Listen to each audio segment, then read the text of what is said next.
that Elon Musk has secured over $7 billion for his Twitter bid from Larry Ellison, Binance, So much money. Sequoia, Andreessen Horowitz, the Saudi Prince Al Walid, Fidelity, and others. Ellison alone gave 1 billion of that. Sequoia, I think, was 400 million of that. Did Anyway, A16Z already have a position in Twitter before this? sorry, A16Z was 400 million of it. I don't think Andreessen Horowitz did have a position prior to So this. then they got Clubhouse and Twitter. Correct, and that's what that, and they compete. Like Twitter cloned the social audio aspect of Clubhouse, and potentially, maybe, they might whisper in Elon's ear, you know what, that whole Twitter Spaces thing isn't really working out. You should probably just shut it down. And or you know what, Elon, now that you own Twitter, you know what might be really interesting is if you acquired the They bought Clubhouse. Yes, you I buy can see this them doing Clubhouse. that. Yeah. Oh my So God, we had this discussion a week ago in our Tesla universe that Elon is coming for Clubhouse next. If this happens, the pre-launch is going to have like fits. It'll be great. So Ben Horowitz, one half of Andreessen Horowitz, took to Twitter about an hour ago to say, first, some news: we're joining Elon Musk's bid for Twitter and investing 400 million into the company. And I'm trying to show my there it goes. So he has a tweet thread, and he says, number two, we invested because we believe in Evan Jack's vision to connect the world, and we believe in Elon's brilliance to finally make it what it was meant to be. Number three, while Twitter has great promise as a public square, it suffers from a myriad of difficult issues, ranging from bots to abuse to censorship.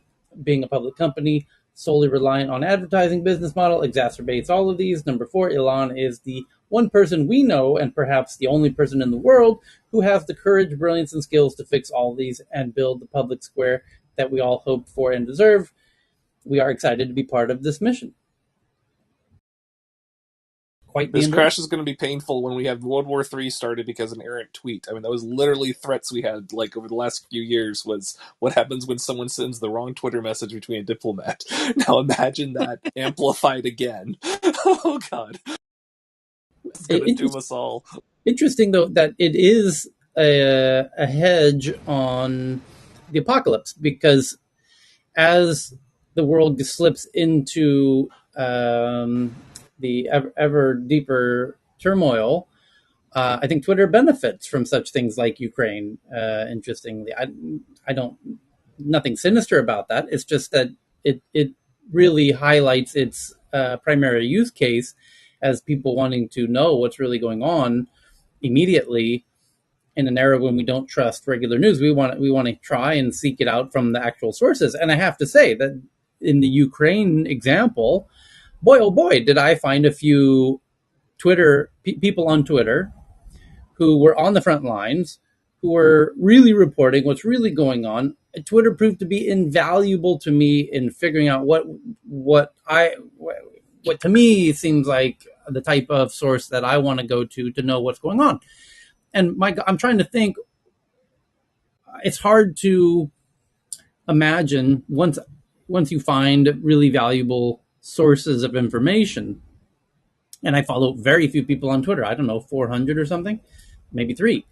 That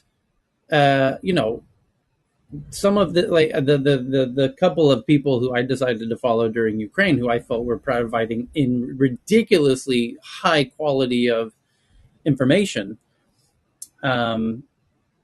It's just incredibly valuable, and that's sort of my point. Is that uh, it's far better than mainstream media ever could hope to be, and as more and more things as the world gets wilder and crazier, and mainstream media gets more and more conflicted with its economic interests, and polarized and and propagandized, I feel like Twitter probably will become more and more valuable in that context. Yeah, so Tyler, isn't it fascinating that the original invention of the internet was by the military in the US to exactly kind of provide this sort of, in times of war, be able to communicate between bases. I'm assuming they also were thinking that in a time of like nuclear apocalypse that there'll probably be misinformation going on as well. So having secure channels between each other's bases was really, really important. But fast forward, like, now, how old is the internet? 30, 40 years?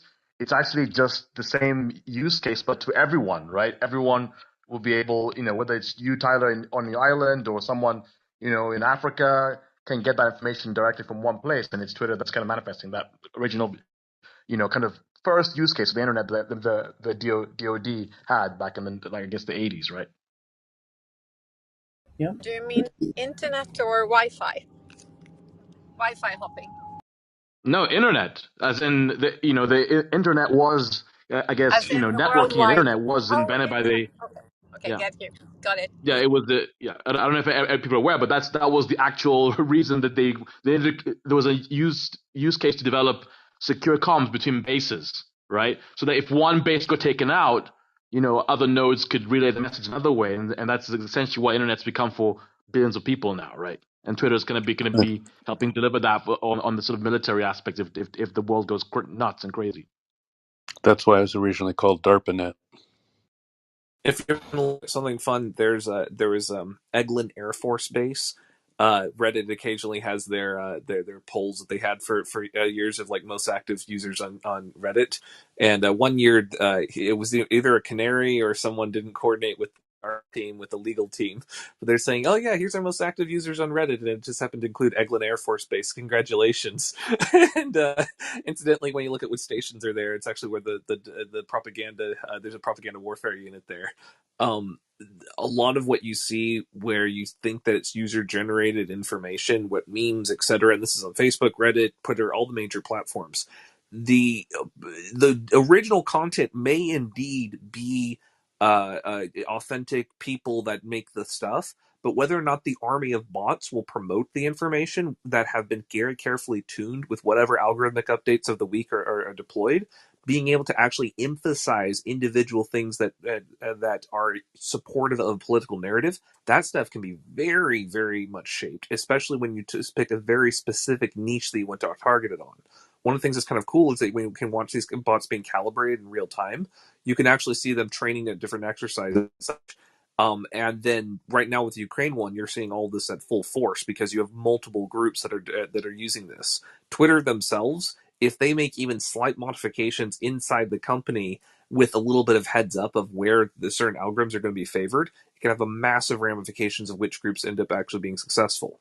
There's actually a strongly documented thing of this with Facebook specifically, where Zuckerberg started to freak out when he was going, how many of our internal things have we had with algorithmic tweaks that specifically favored specific bot groups?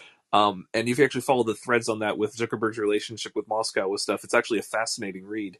But that specific part is something you're going to see play out on Twitter again here, because with the prior presidency and now essentially a new era with Musk privatizing the group, you're going to see this become a new battleground for those types of recommendation algorithms. Every nation state on Earth needs to have a propaganda group, and this is going to be where they calibrate a lot of those techniques. Okay, so there's a couple of sibling articles to the top one. One from CNBC. They say they have sources that Elon Musk is expected to serve as the temporary CEO of Twitter after his acquisition. And the next is from Bloomberg that Elon Musk's new $7.14 billion in equity financing for Twitter, which includes investments from Qatar, reduces the margin loan from $12.5 billion to $6.25 billion.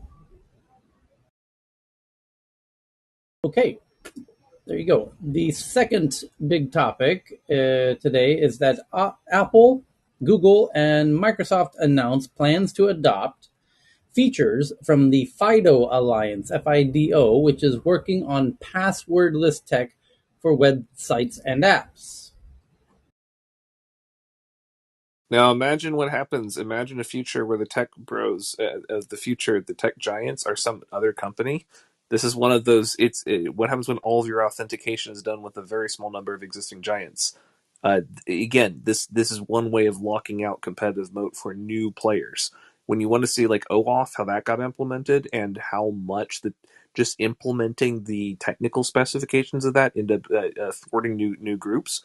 You see another version of this with Chrome. Chrome has now basically become this 4 million line behemoth. Like, just that's just on the technical description on the W3C standards. It's more than all these others combined, and that's not even the code base. That's just the description of essentially of the implementation frameworks. The reason why this is important is that whenever you have these feature laden groups for the cross industry things, especially around security, they want to make it really elaborate so that they can have all the different use cases covered, despite having dozens of unrelated use cases. But the reason why it's important is it also provides a competitive moat for any new group to do something. So what happens is it's not going to completely thwart those new groups from emerging. What's going to cause is those groups is to say, we're not going to do those standards. You're going, and because FIDO as this thing aimed at authentication and security, we change those out far less frequently than other standards. It means that when you have a new company emerge or a new communications technology that is incompatible, it's going to make a clean break with existing technologies and not be a clear progression. So you see these sorts of industry alliances right when there's a sign before a major break occurs, and they'll be interesting to see how that turns out. Well, in addition to that, what happens when the DNS fails? Remember, Facebook was down for how many hours just a few months ago? That means that you can't log into any of your other applications if They you're couldn't using get into their own Facebook. buildings, which is hilarious. So the FIDO Alliance, FIDO, is an acronym for Fast Identity Online. FIDO said Thursday it's working with the three companies to begin offering passwordless technology. Similarly, Microsoft Vice President for Identity Program Management said any viable product needs to be safer, easier, and faster than we use today. The complete shift to a passwordless world will begin with consumers making it a natural part of their lives. Google as well said it's excited for the day the world can safely move away from the risk and hassle of passwords.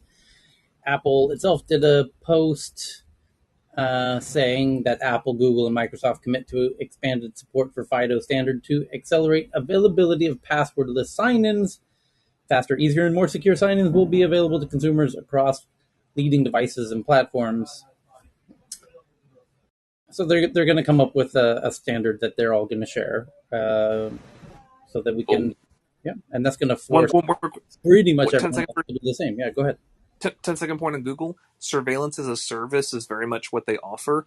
One thing that for authentication they've done, what's funny is if you have privacy stuff that they target you with different ads with things. One of the ones they've been pitching essentially last month was this whole thing on securing your inbox is something that we do because we read everything. Hey, don't worry about clicking on things on the internet because we read through your stuff for you. So they're pitching this as surveillance as a social good, and financial versions are how they're doing that as a vector. But it's not going to be the way that it's not going to be the place that they stop. It's going to expand more.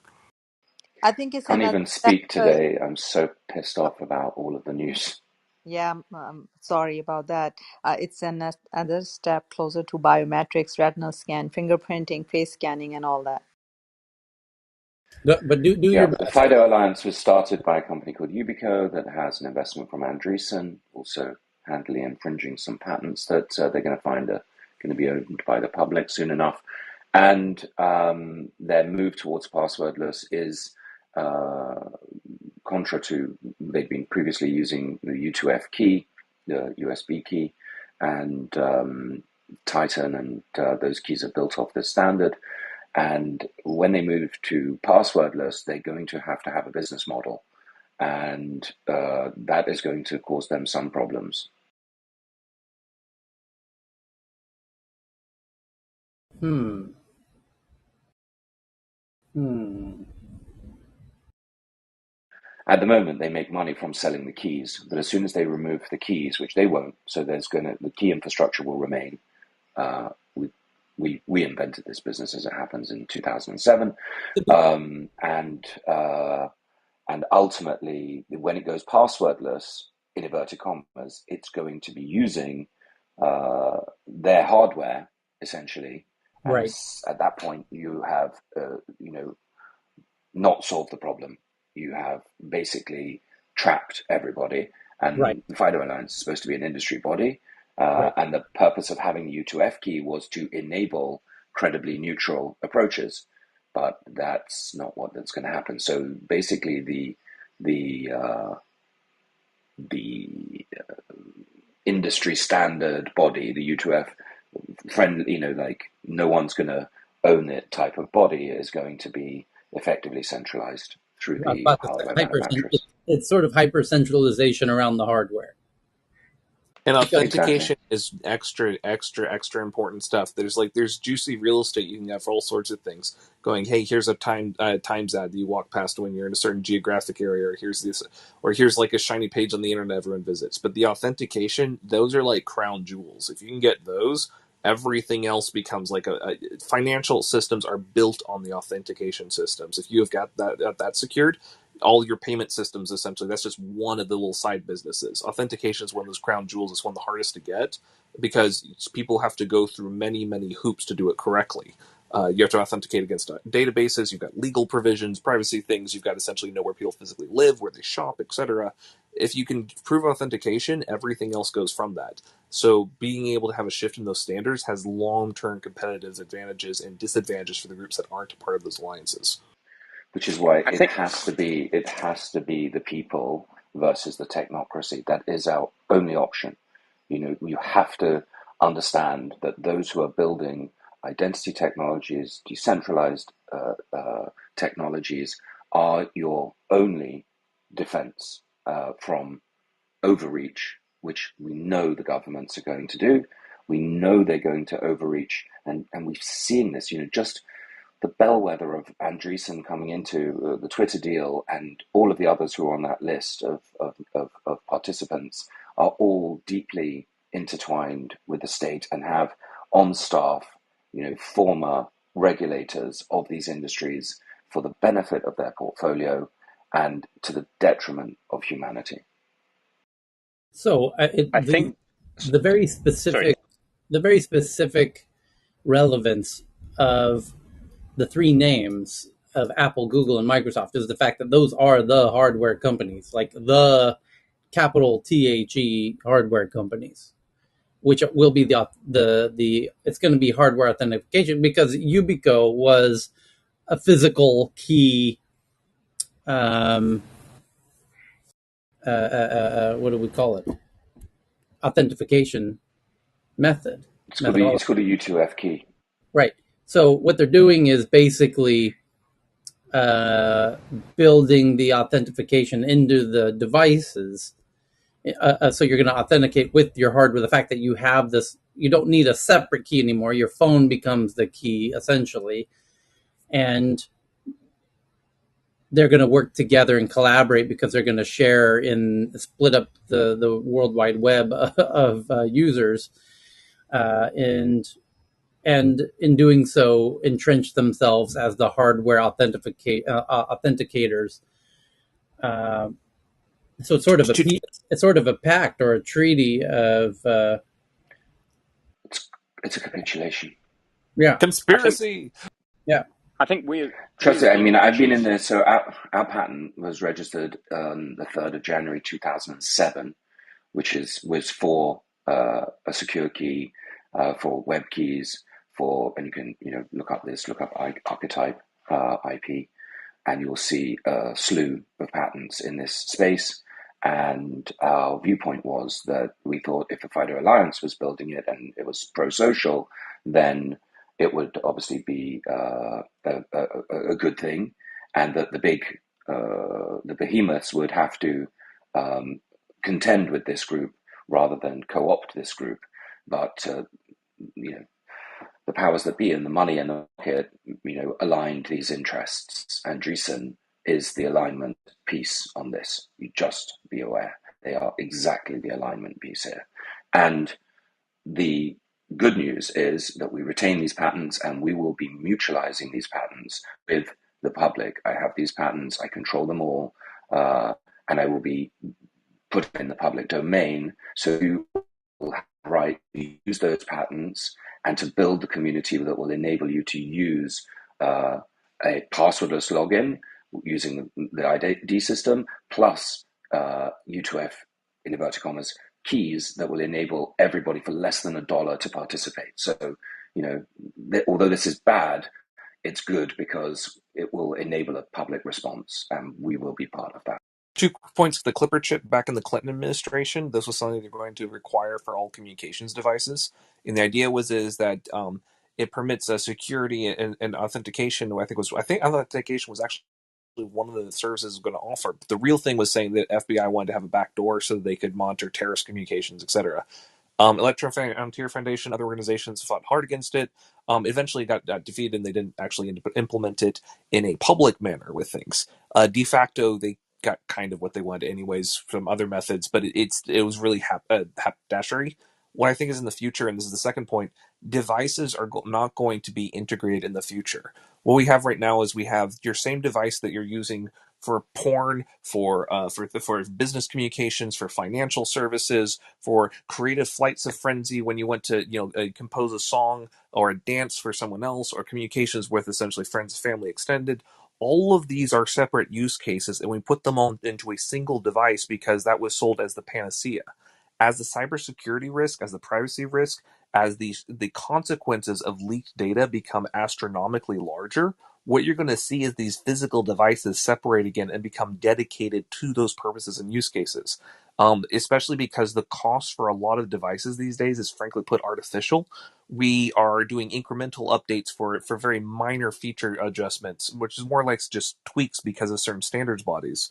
The actual technology underneath is not improving at the same rate that it was in the decades past.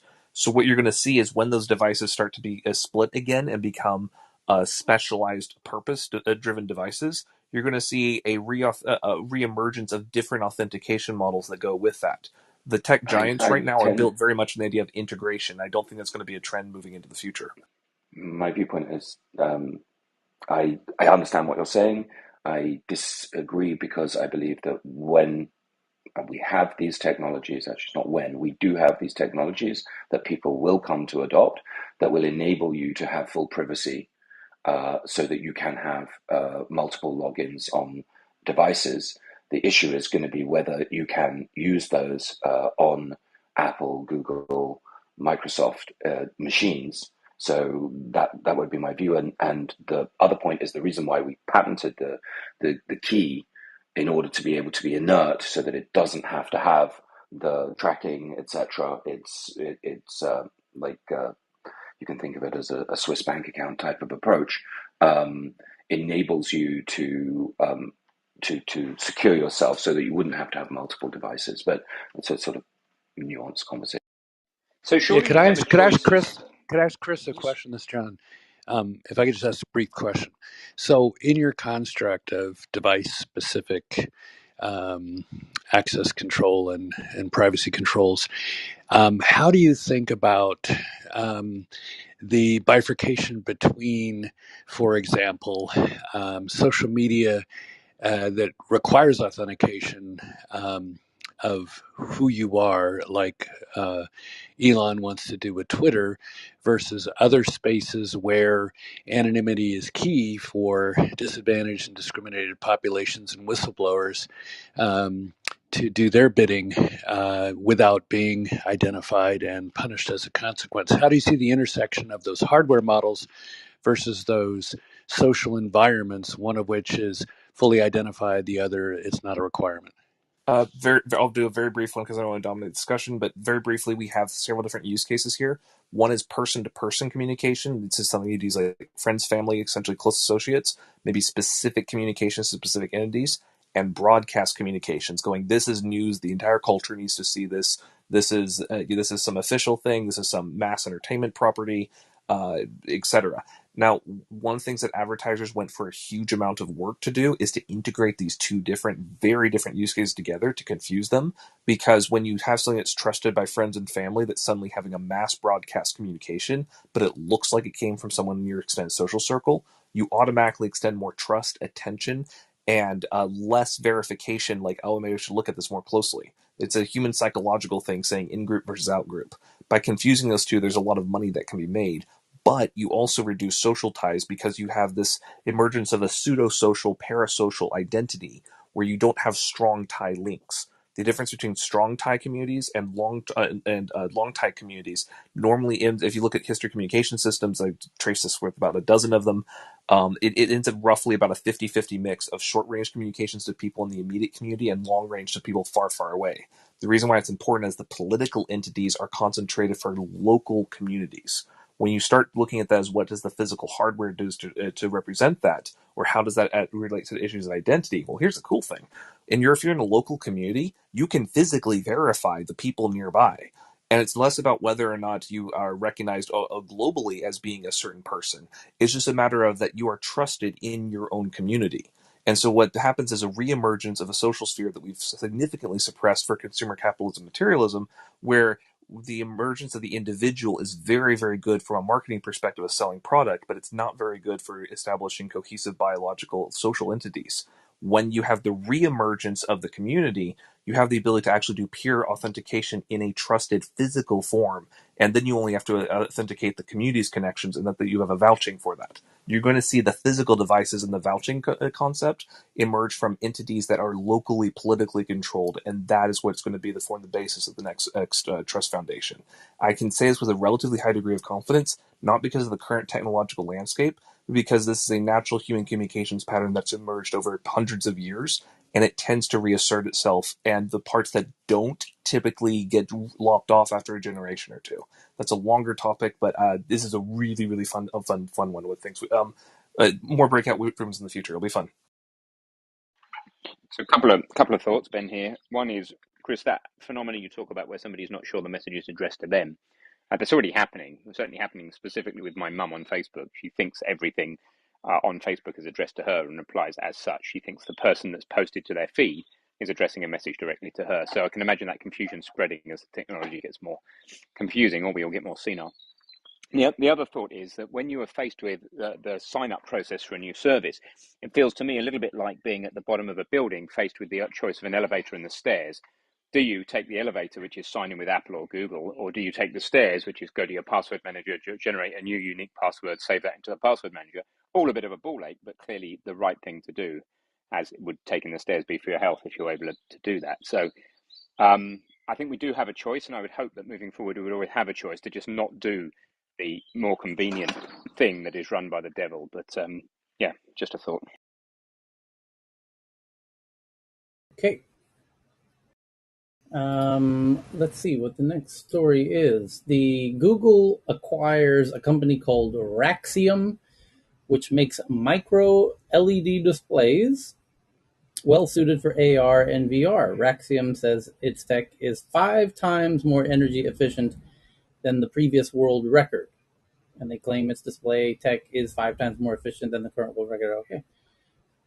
Makes sense because they're going to invest very heavily and spare no expense to enter the big race for the metaverse.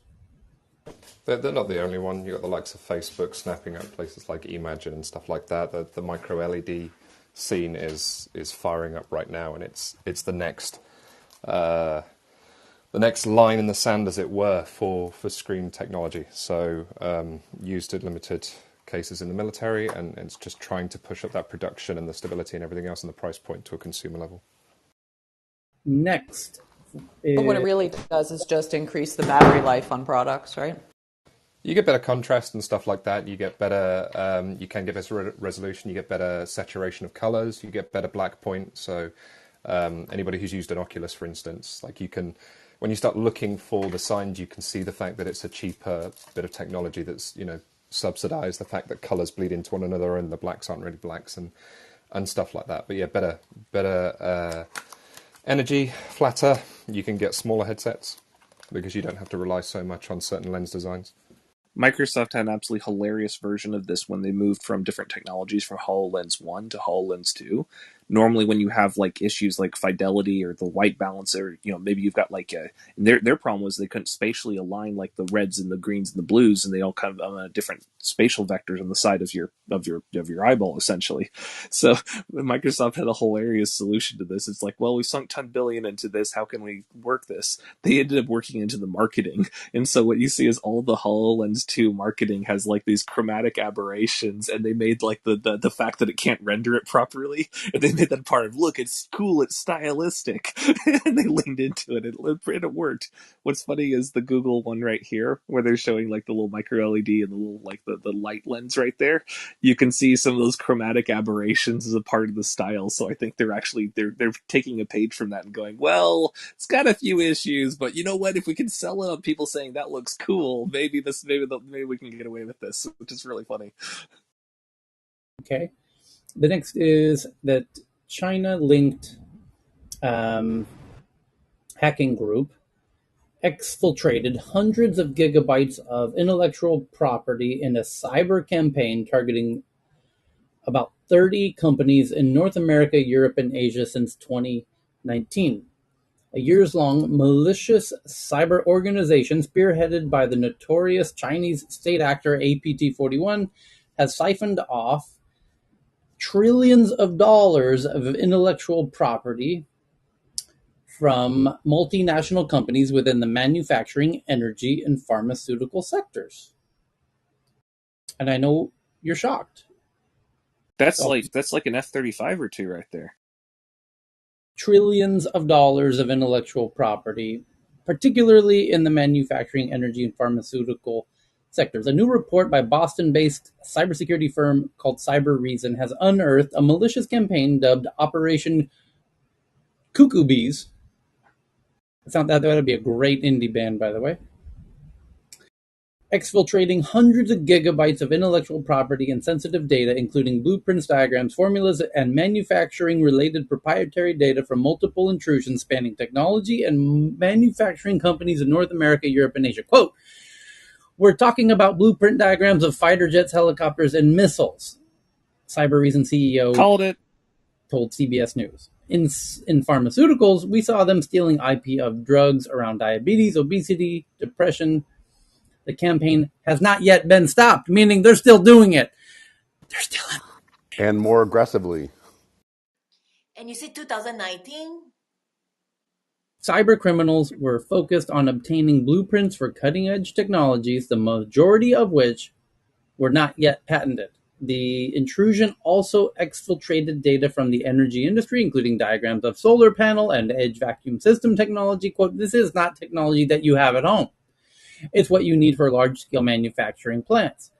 The report doesn't disclose a list of affected companies, but researchers found the cyber espionage campaign, which had been operating undetected since at least early 2019, Cheryl, collected information that could be used for future cyber attacks or for potential extortion campaigns. Details about companies. Have I not said that multiple times, that they find these vulnerabilities and then sandbag them for a rainy day? Yes, I did. Okay. Details about companies, business units, network architecture, user accounts and credentials, employee emails, and consumer data.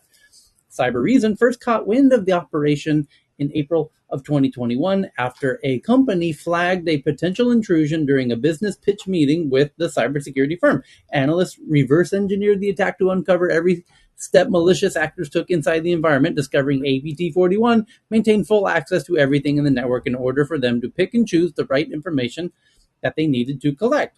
That full access enabled cyber criminals to exfiltrate tedious amounts of information required to duplicate complicated engineering, including rocket-propelled weapons. For example, to rebuild a missile, there are hundreds of pieces of information you need to steal in a specific way in order to be able to recreate and rebuild that technology.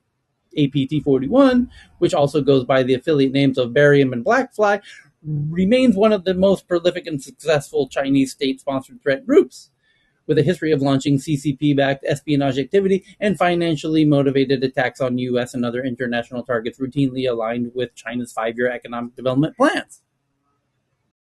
Watch in the future as China really cares about patents and whether or not IP is protected after they have collected all this information. And they're going to start complaining about other groups doing it to them. It's going to happen the next few years. Just watch. China, quote, the FBI has consistently warned that China poses the largest counterintelligence threat to the U.S. Quote, China has a bigger hacking program than that of every other major nation combined, and their biggest target is, of course, the United States, FBI Director Christopher Wray said Friday during a public forum. The CCP continues to increase its theft of U.S. technology and intellectual property by conducting illicit economic activities. and the FBI boss opens a new China counterintelligence investigation every 12 hours. Last year, the U.S. government attributed a massive attack targeting Microsoft Exchange servers to the Chinese state actors. Quote, across the Chinese state, it's pretty much every major city. They have thousands of either Chinese government or Chinese government contracted hackers who spend all day with a lot of funding and very sophisticated tools trying to figure out how to hack into company networks to try and steal their trade secrets. Ray said. Very briefly, APT, Advanced Persistent Threat, that's the reason why we're able to attribute this to a single group, is because these advanced persistent threats often act as like little plugin architectures. Malware has gotten very, very advanced and very nuanced with how flexible it is. And so you can plug and play modules going, oh, I want a keylogger on this one. I want to phone home every week on Friday, and it has to go through this command server over here. And oh, I'd like to do updates on this. But by the way, can you look essentially for image analysis? Can I do that locally on the machine, download another model? Like, they have a lot of like plug and play. The advantage for this is the smaller the virus, the easier it is to sneak past other defenses and embed it in other things. So there's an advantage to not sending a bloatware virus, but having it be as small as possible to accomplish the job. But to do that requires a very well-defined software architecture to do that. And the thing is that when security researchers find one of these security threats, once they've been able to identify it, they can find that same thing buried elsewhere. That's how they're able to put a signature on those types of things, because they're looking at the APT, the Advanced Persistent Threat, look at it as a toolkit that's developed by a central agency. And it takes a lot of resources to keep these things maintained. But it does make it easier to do attribution once you actually have enough samples to work with. So there, on a related article that I shared in our little back channel, where did it go? Where did it go? Where did it go? China is preparing. Somebody please find the article. You can Google the keywords I'm about to spew. China is going to prepare for Russia-like sanctions against China. And the question is, why are they doing that?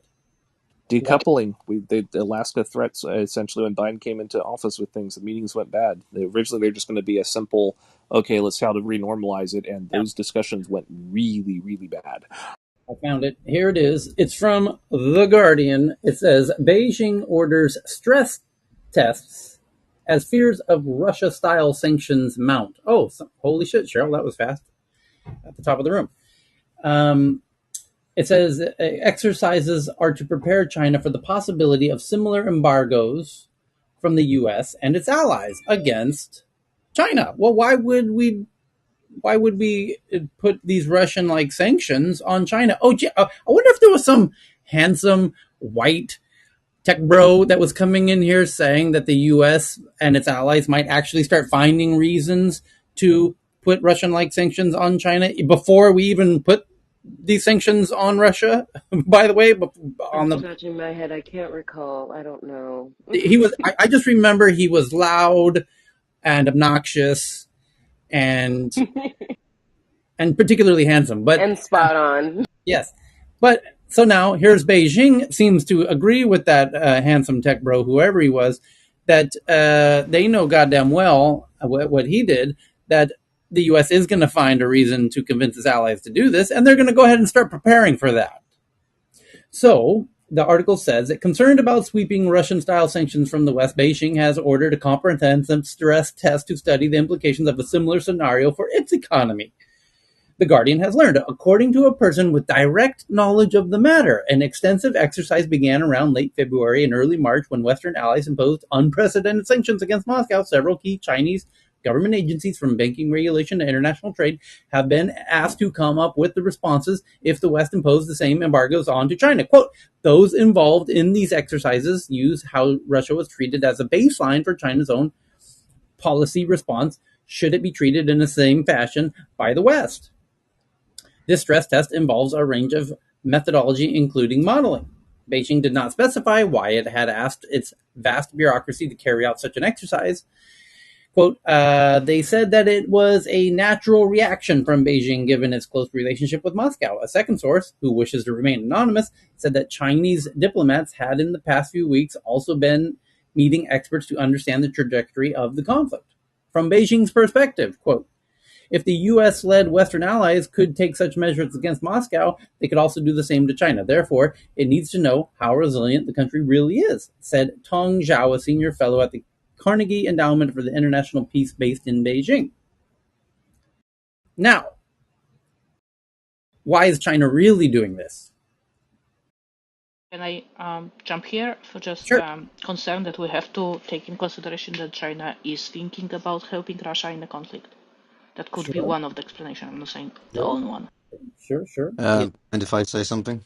I've got it. Yes, Piotr. Before I hand it to you, I'll chime in with a little thought that no one else is going to mention, which is the previous article about all of the intellectual property theft of trillions of dollars of intellectual property theft. Right now, that intellectual property is recognizable by the people from whom it was stolen, and that's somewhat trackable. So, company A, pharmaceutical company A, has some intellectual property stolen around some diabetes, you know,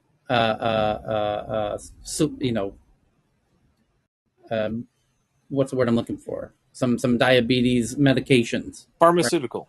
Some I pharmaceutical Vaseline? ignored his solution. case, Right. Champ. Here's my point: is if that should appear in China in the near future, then they'll likely know who the recipient of this. And the article made it rather plain that this is CCP-led initiatives. This is just CCP's business as usual. They just go out and steal great ideas. And it's a lot easier to steal great ideas than to actually have to do the R&D and to spend the billions of dollars of R&D that is the normal process of coming up with brilliant ideas, monetizable ideas. Just steal that shit. It's just so much easier and cheaper. So they do. And you're going to have Chinese companies that are going to benefit from. They're going to be the benefactors of this stolen IP, meaning the Chinese hackers are going to hand over the IP to Chinese companies through the CCP, right? The CCP is going to delegate and dole this juicy, sweet data out to Chinese companies, right? Now, when those Chinese companies start benefiting from that information, should the West, aka America and its allies, ban and blockade or put restrictions and sanctions on those companies from doing business There's with the West? And the there's answer is, business theft, but you better fucking believe we should do that. Absolutely fucking right, we should do that. And there's China financial knows that. penalties, but bloodshed's a lot bigger deal. Like that's like Russia sanctions are coming at the risk of nuclear war. Whether or not Well, the basically point people are is, seeing if you're going to come into my garage and steal my fucking mountain bike, I should at least tell all of my neighbors who own the mountain trails, hey, don't let this jackass who stole my mountain bike go on your mountain bike trails. Because this motherfucker stole my fucking bike. So the West very likely could get together and say, hey, this company is using our IP that got stolen from us from the CCP.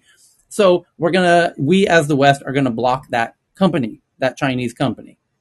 That's very likely to happen, and China knows it.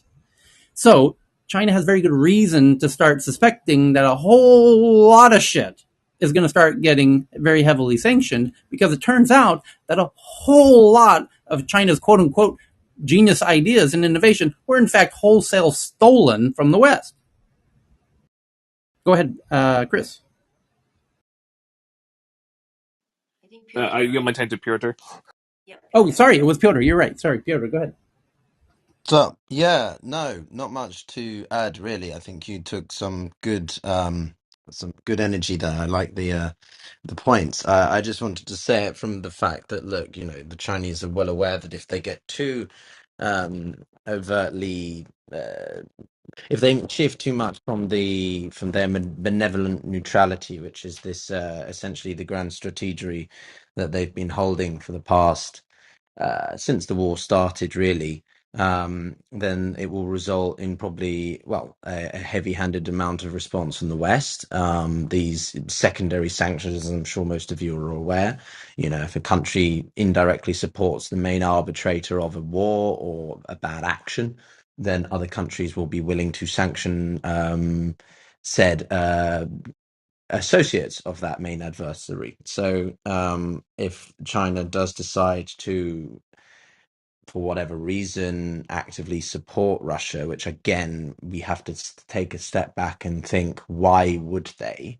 What on earth do they have to benefit from supporting Russia over, again, and I think we should also break it down into diplomatic, militarily, economic, culturally, whatever. Like diplomatically, it's very easy, it's very cheap for the Chinese to keep coming out and saying we're in support of Russia's, or we appreciate Russia's frustrations with NATO. NATO is like the Quad, a force defined and created to contain and prevent us from reaching our maximalist potential, right?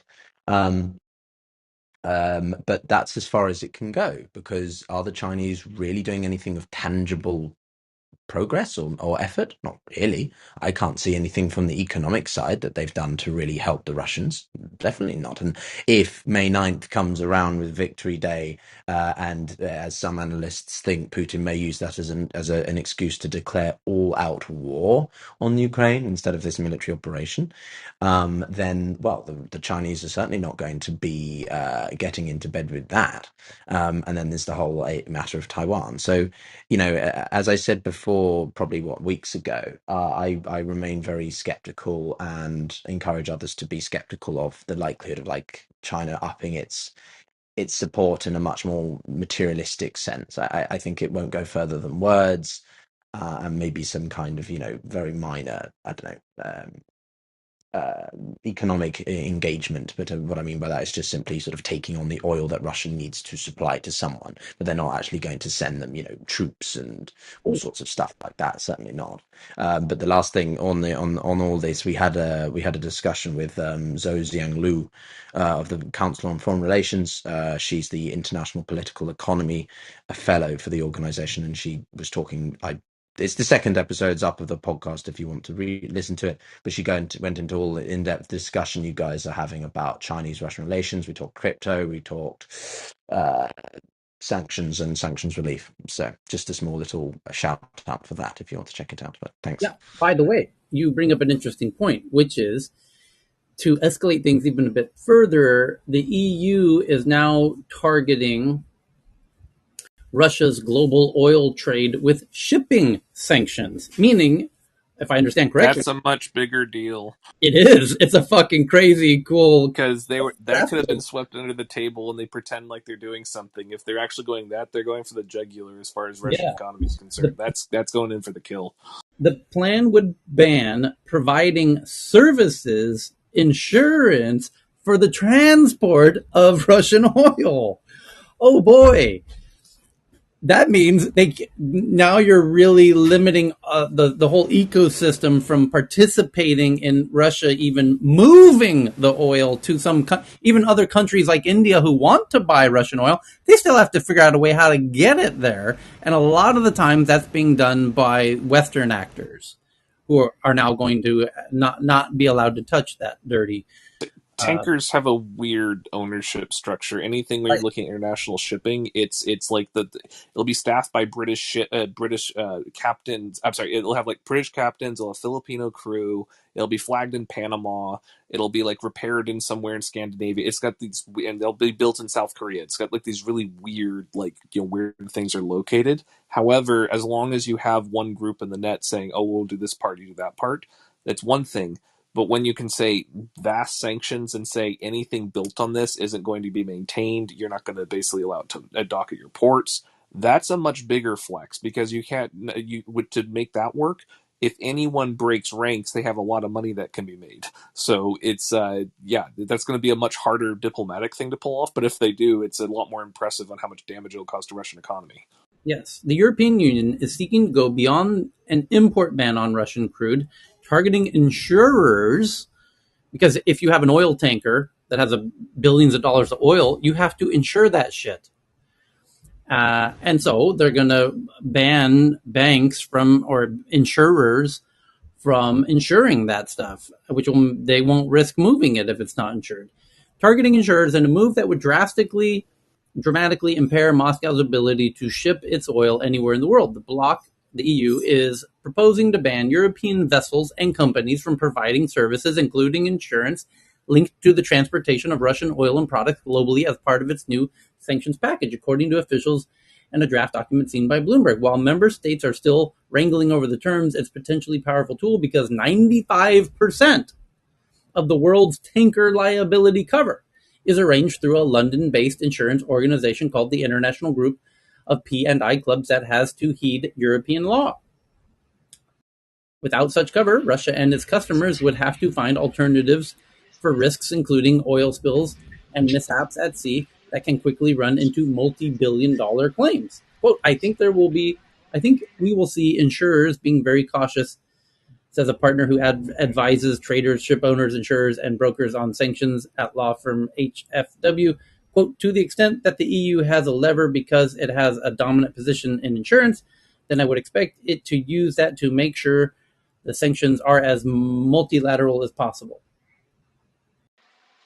Tyler, it's not just the insurance. All of these vehicles.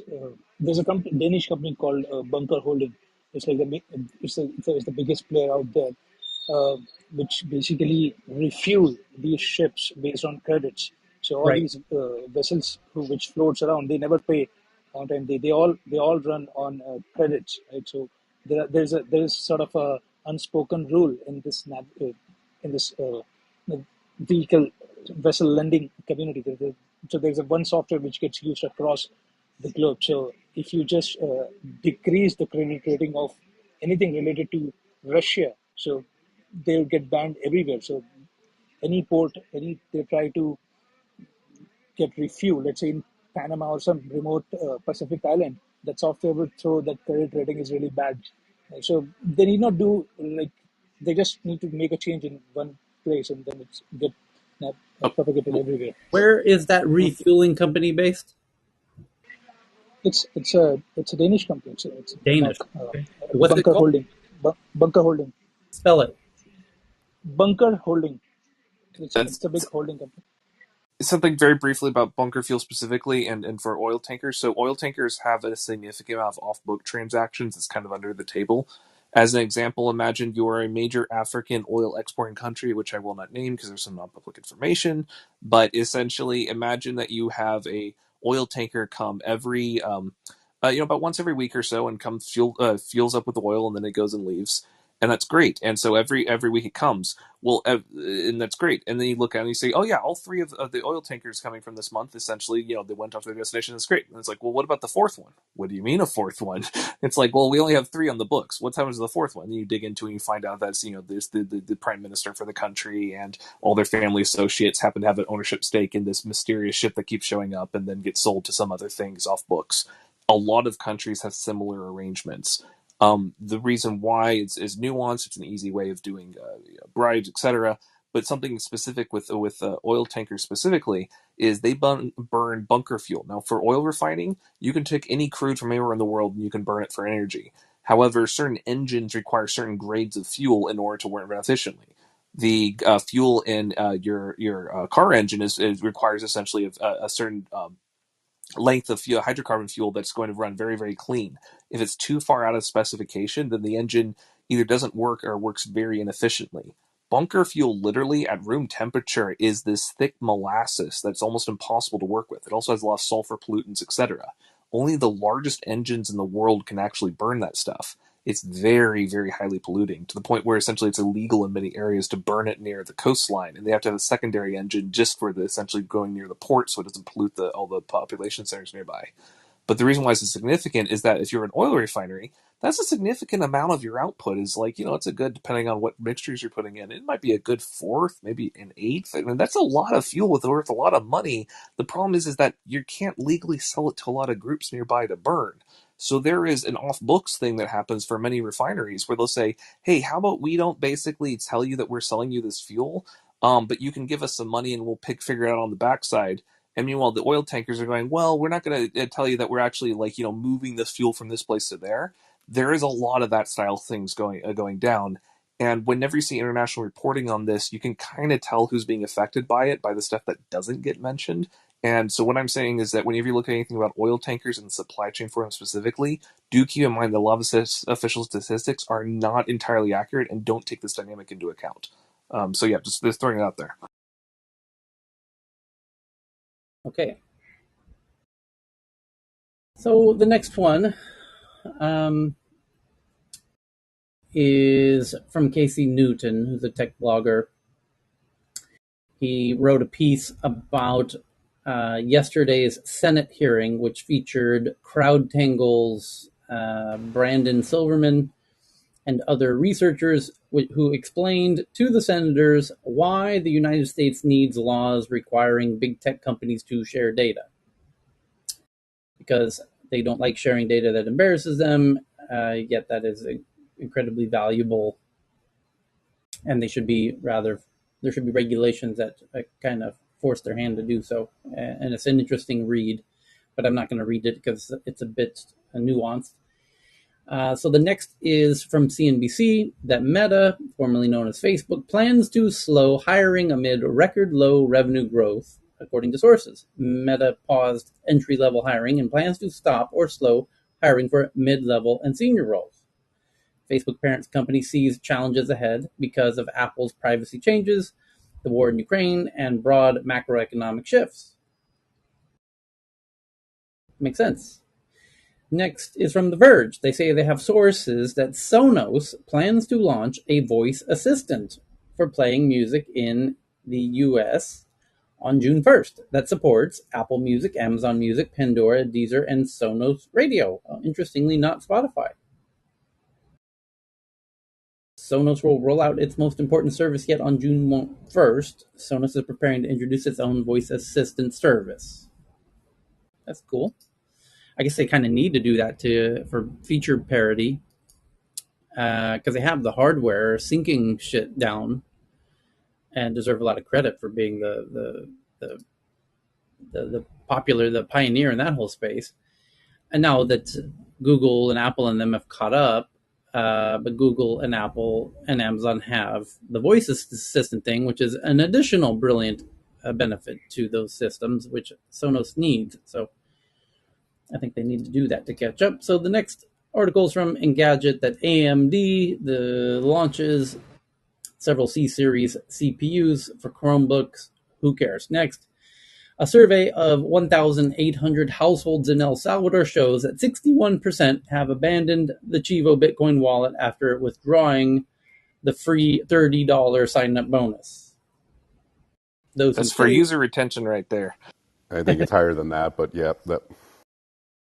Those who stayed are not on the Chivo app for what was intended, using it to keep their dollars safe rather than for crypto. Okay. What will the volcano-powered project do? That sounded cool. Yeah, that part did sound cool.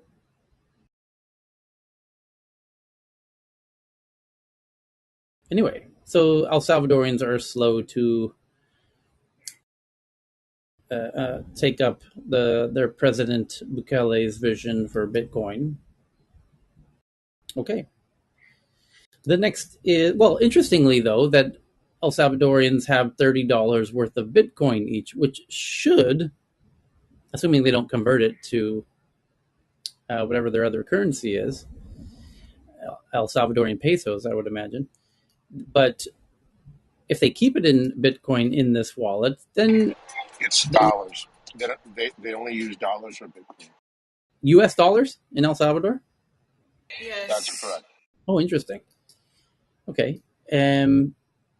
If they keep it in Bitcoin and don't convert it to US dollars, then they have some minor interest in Bitcoin. This effect that's kind of the genius of the virus that is Bitcoin. That once people have any amount of it, they sort of root for it, at least subconsciously.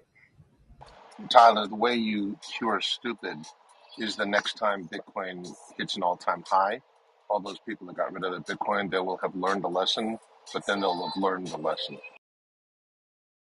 I liked and interesting that I didn't see many people trying to counter Warren Buffett's breakdown of Bitcoin at their last Berkshire Hathaway shareholder meeting, where he said, What was Teal's insult for him? It was like the sociopath or something hilarious. "Yes, Is the yeah, geriatric that was sociopath from? geriatric sociopath." Yeah, that was a few weeks ago, but just recently, a few days ago, at the Berkshire Hathaway shareholder meeting, uh, Warren Buffett says, in explaining, as he characteristically tries to do in very layman's simplified terms, or very blue collar speak, he says, "So let's imagine, for example, I buy all the Bitcoin.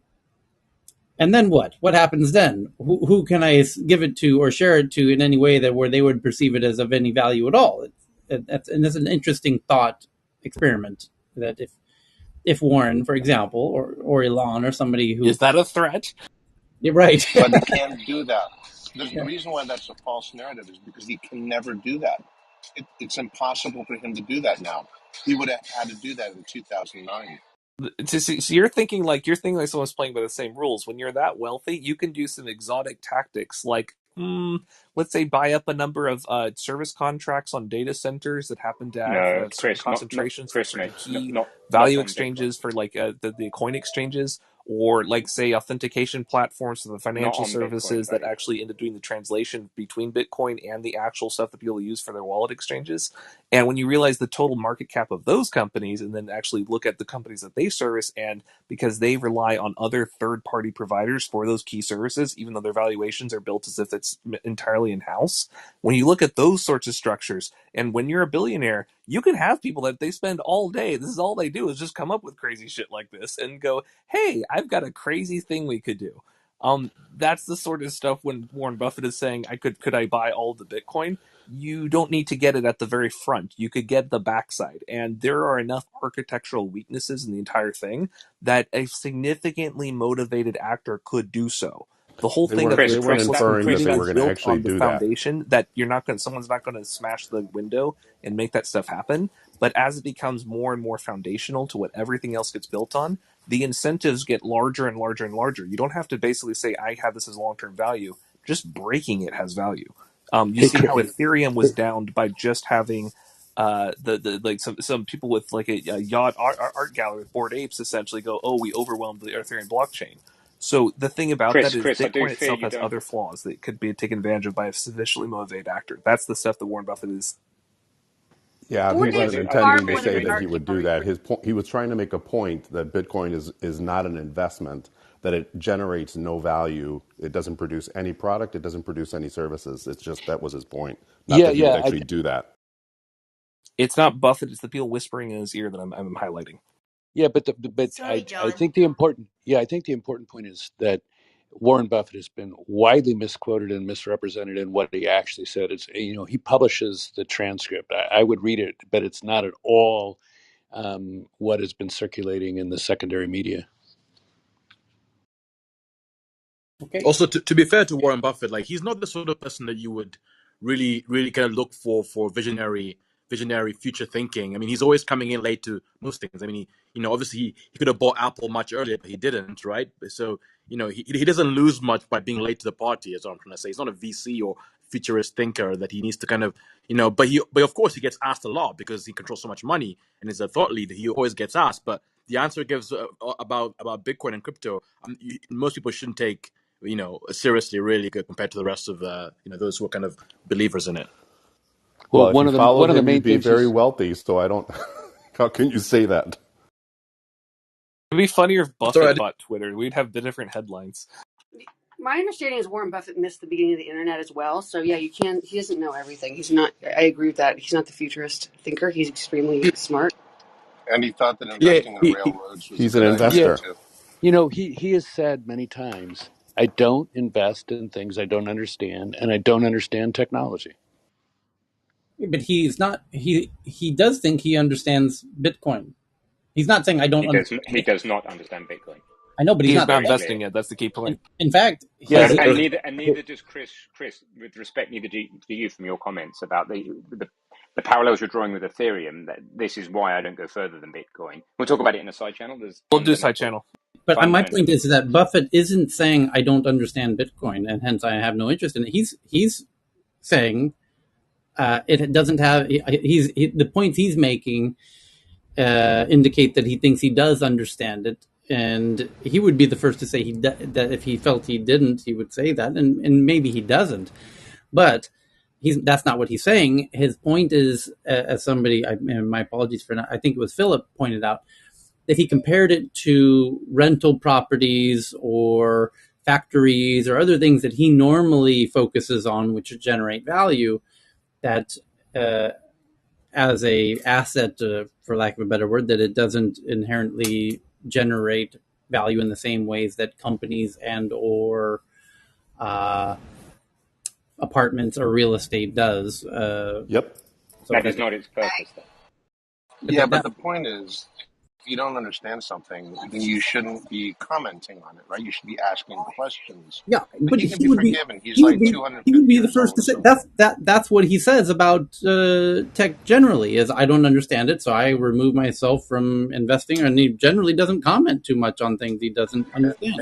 and then But he calls it rat poison, and he affects lots of people's that was Munger, I opinion on think. it by making. I think it was Charlie that called it rat poison.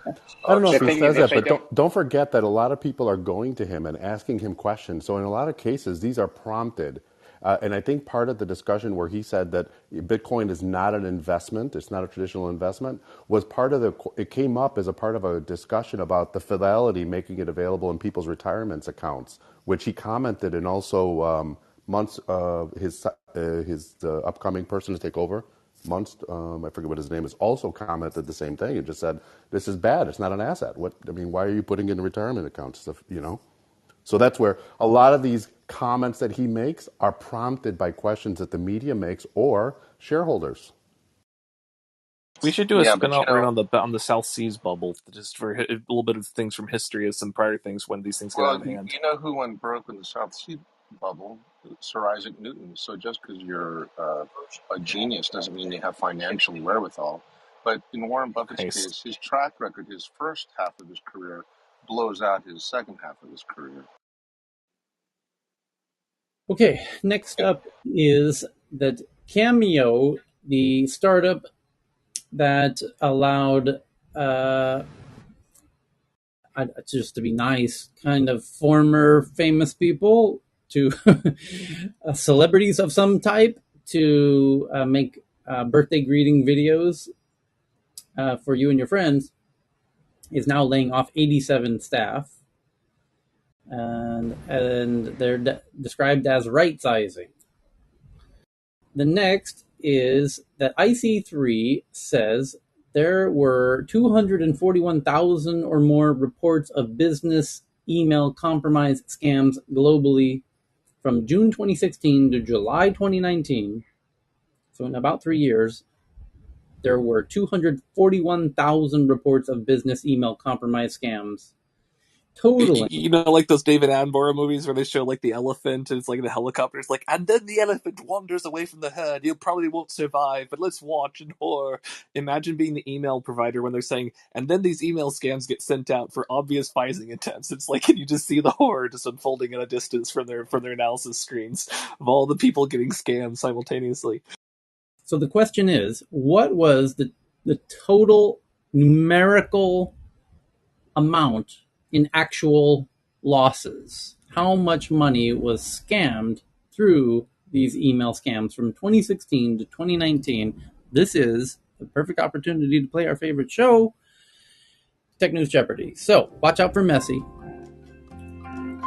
How much money was scammed through these email scams from 2016 to 2019? 25 40 million. billion. I don't even know. Scam globally? Yeah. 4 billion, I would say. 75 billion. I'm sticking to 25. I'm being hedged. Sharon wins a point. The answer was 43 billion. Wait. I had 40. Who had 40? Chris?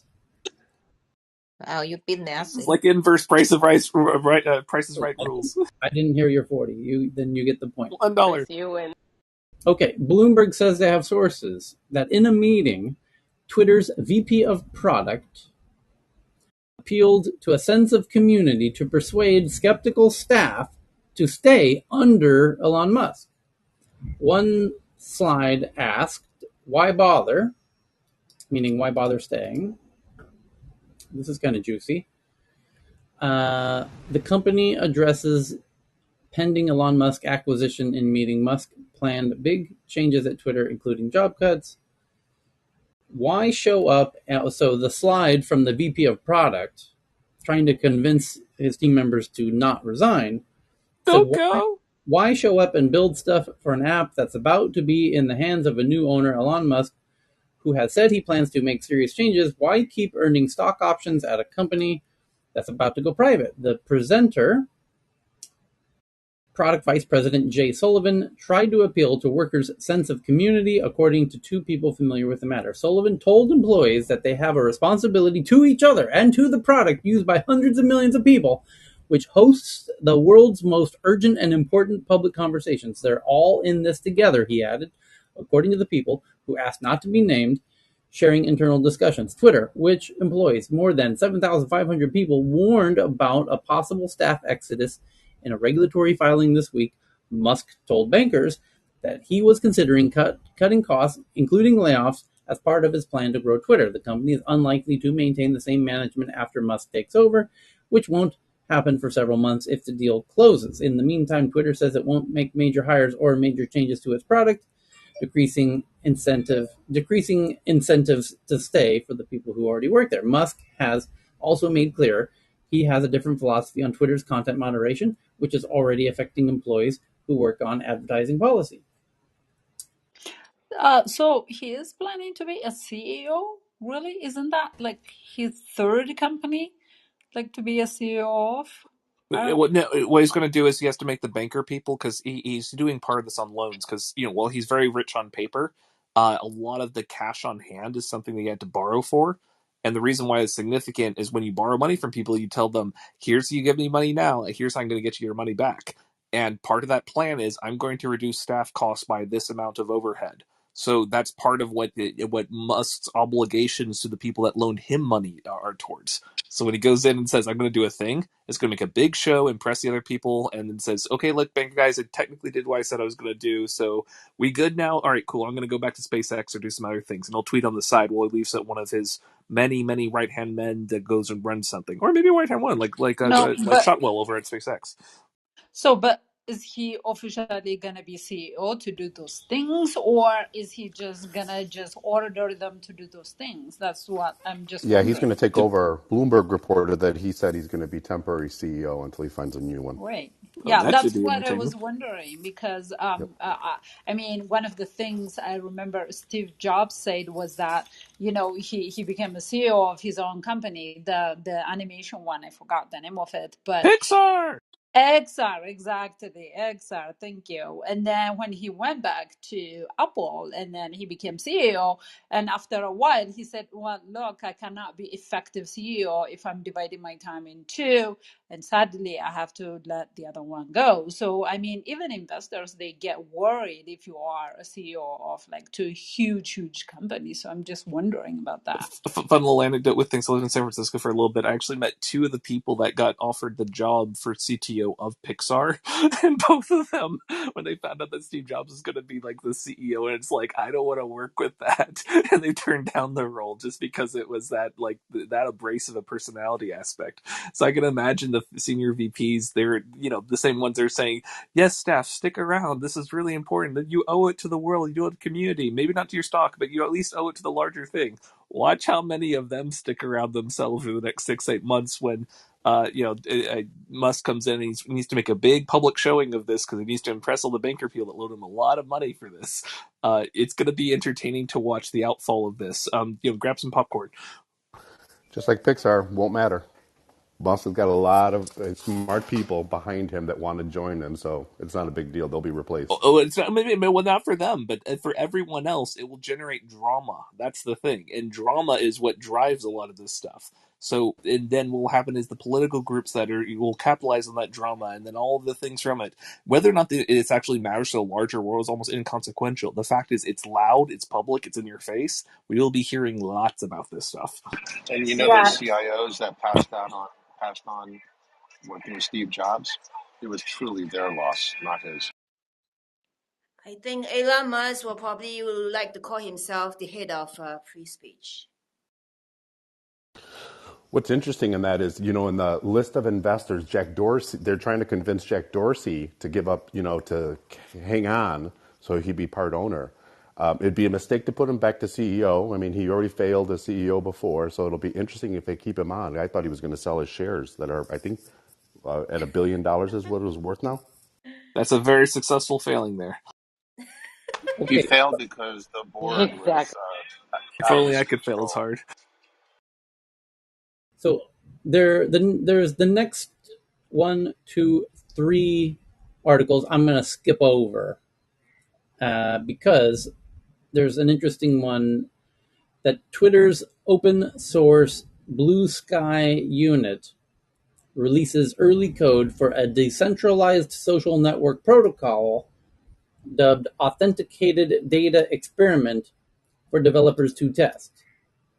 It's called Authenticated Data Experiment. Blue Sky, Twitter's open source offshoot, has released early code for a decentralized social network protocol.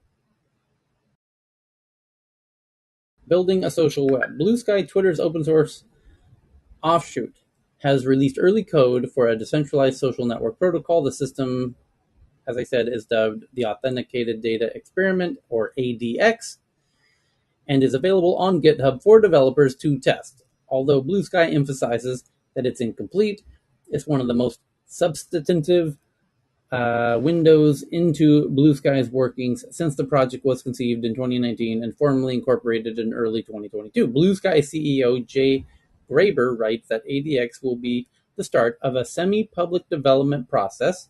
Quote, we're going to take a middle path of releasing work before it's complete, but also giving ourselves time to workshop new directions at early stages.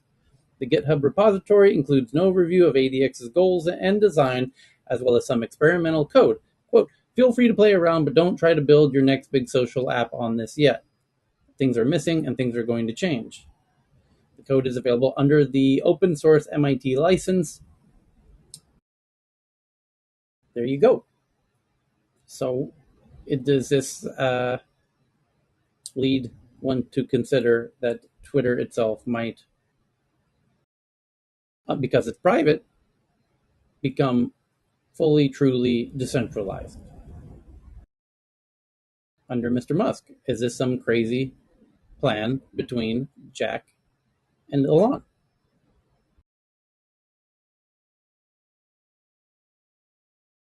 To be continued on that one.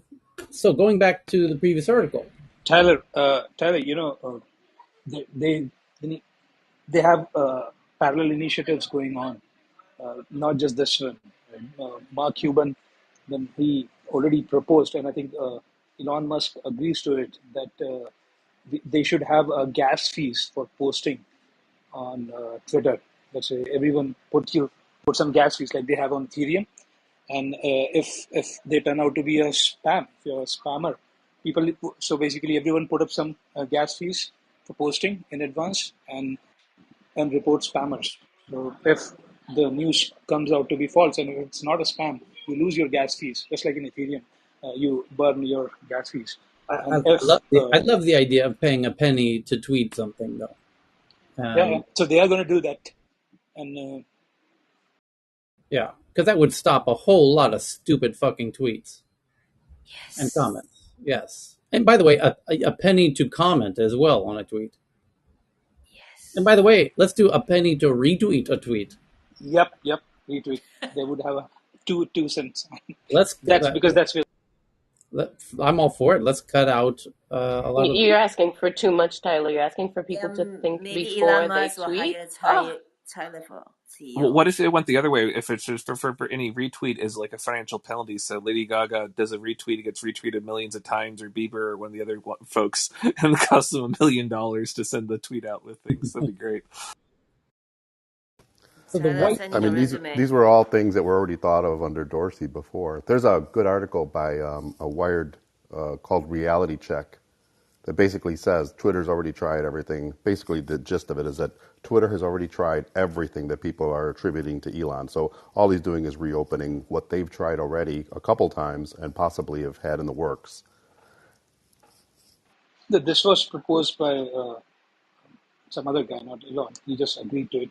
And I think gas fees weren't proposed before because people have now started to observe how good the concept of gas fees is because they see the good thing on Ethereum blockchain. So, yeah, so that's actually a good idea. That's where the whole kickoff, maybe Ben is here, so I'm not going to say, but I think that's where Ethereum becomes like much better than Bitcoin and other networks. so the next Yeah, and I think this goes back to what Tyler had said a couple days ago, and that is the monetization. Where Twitter becomes your wallet right. and So linking those together. So that's how that happens.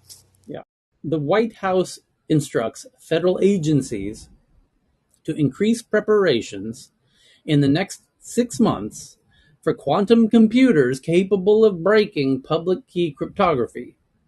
A memorandum issued yesterday by President Joe Biden orders federal agencies to ramp up preparations for a day when quantum computers can break uh, cryptography. That's colorful.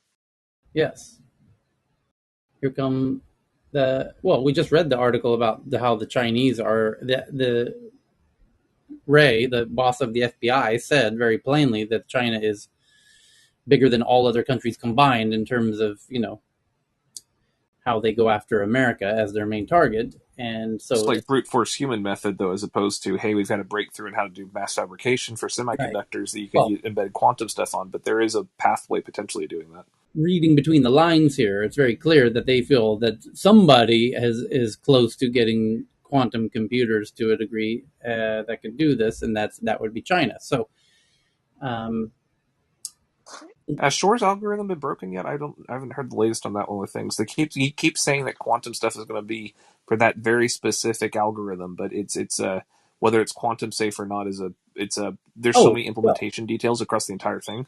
Well, it's perhaps worth pointing out there are plenty of quantum safe algorithms out there. New Hope and most lattice cryptography is post quantum safe, provably post quantum safe. Google Chrome already has New Hope in it. You can switch. We just don't use it because it's more computationally expensive to use it, but it's still ready to go. It's not that big a deal as long as people embrace it and switch to it. NSA has essentially a dual mandate of offensive and defensive, and it's the great. offensive one is what gets it into a lot of trouble politically on whether or not essentially it should be carrying out operations on certain platforms, etc. But the defensive mandate is slightly less controversial in some ways. In some ways, it's more. But one of the things is that the government agencies specifically is in charge of making sure that internal government services, etc., and large corporations, is the expanded mandate with CISA and stuff specifically are using certain protocols, certain methods at their implementations, etc. And whether or not those protocols and those exact cryptographic methods are secure against whatever the most modern code breaking techniques are. But whenever you see stuff about NSA doing this or that, it's worth considering the defensive versus offensive capabilities. When you see Biden having that memo about need to have government agencies that are quantum proof, that is guaranteed to have some NSA advisors that are pushing for that internally. And it's kind of interesting to compare that against what it might be indicating about not just the defensive versions, but what offensive capabilities NSA sees in upcoming roadmap pipelines. The next is that New York City Employees Pension Fund sue Activision Blizzard, alleging that the CEO, Bobby Kotick, rushed the Microsoft deal or the sale to Microsoft to escape liability from misconduct. So, well, I guess he's no longer. You can no longer uh, hold him accountable for misconduct because he sold it to Microsoft. I don't see why that would necessarily be relevant. Ken, you have a thought on that? The Next one is that Shopify does their Q1 earnings report. Revenue rose 22% year over year. Did you hear that Shopify purchased Deliver in California? Yeah, 21 for 2.1 billion. And Deliver is I guess it's a shipping logistics company, and they announced that it will acquire Deliver, an e-commerce fulfillment startup, for 2.1 billion in cash and stock. And it's Shopify's largest acquisition to date. And the CEO said that it will enable Shopify to create an end-to-end logistics platform for millions of merchants. Okay, That's and major advancement in this time. yeah, and then the next one is Iceland-based Sidekick Health, which offers a gamified, digital-first care service, raises $55 million. Digital therapeutics plus pills, gamified digital healthcare platform. Gamified. Okay. New York Times has an article that David Walden, who helped build the interface message processor that switched data among computers using the ARPANET, the precursor to the internet, has died at 79 years old. Financial Times says Ukrainian officials say Russia has taken over internet infrastructure in the Donbass region, rerouting traffic to Russia-controlled operators. We read that one at the end of yesterday. Stripe launches something called Financial Connections to let its customers pull their users' banking data directly, debuting first in the US for 10 cents to $1.50 per API call. So the payments behemoth, now reportedly inching closer to an IPO, today announced Financial Connections to let customers pull their users' banking data directly. Governor Newsom signs an executive order to create a transparent regulatory and business environment for Web3 companies, directing state agencies to recommend next steps. That's interesting, in part because my next live event in Stockholm on May 17th is all about Web3 and all kinds of interesting moves happening there.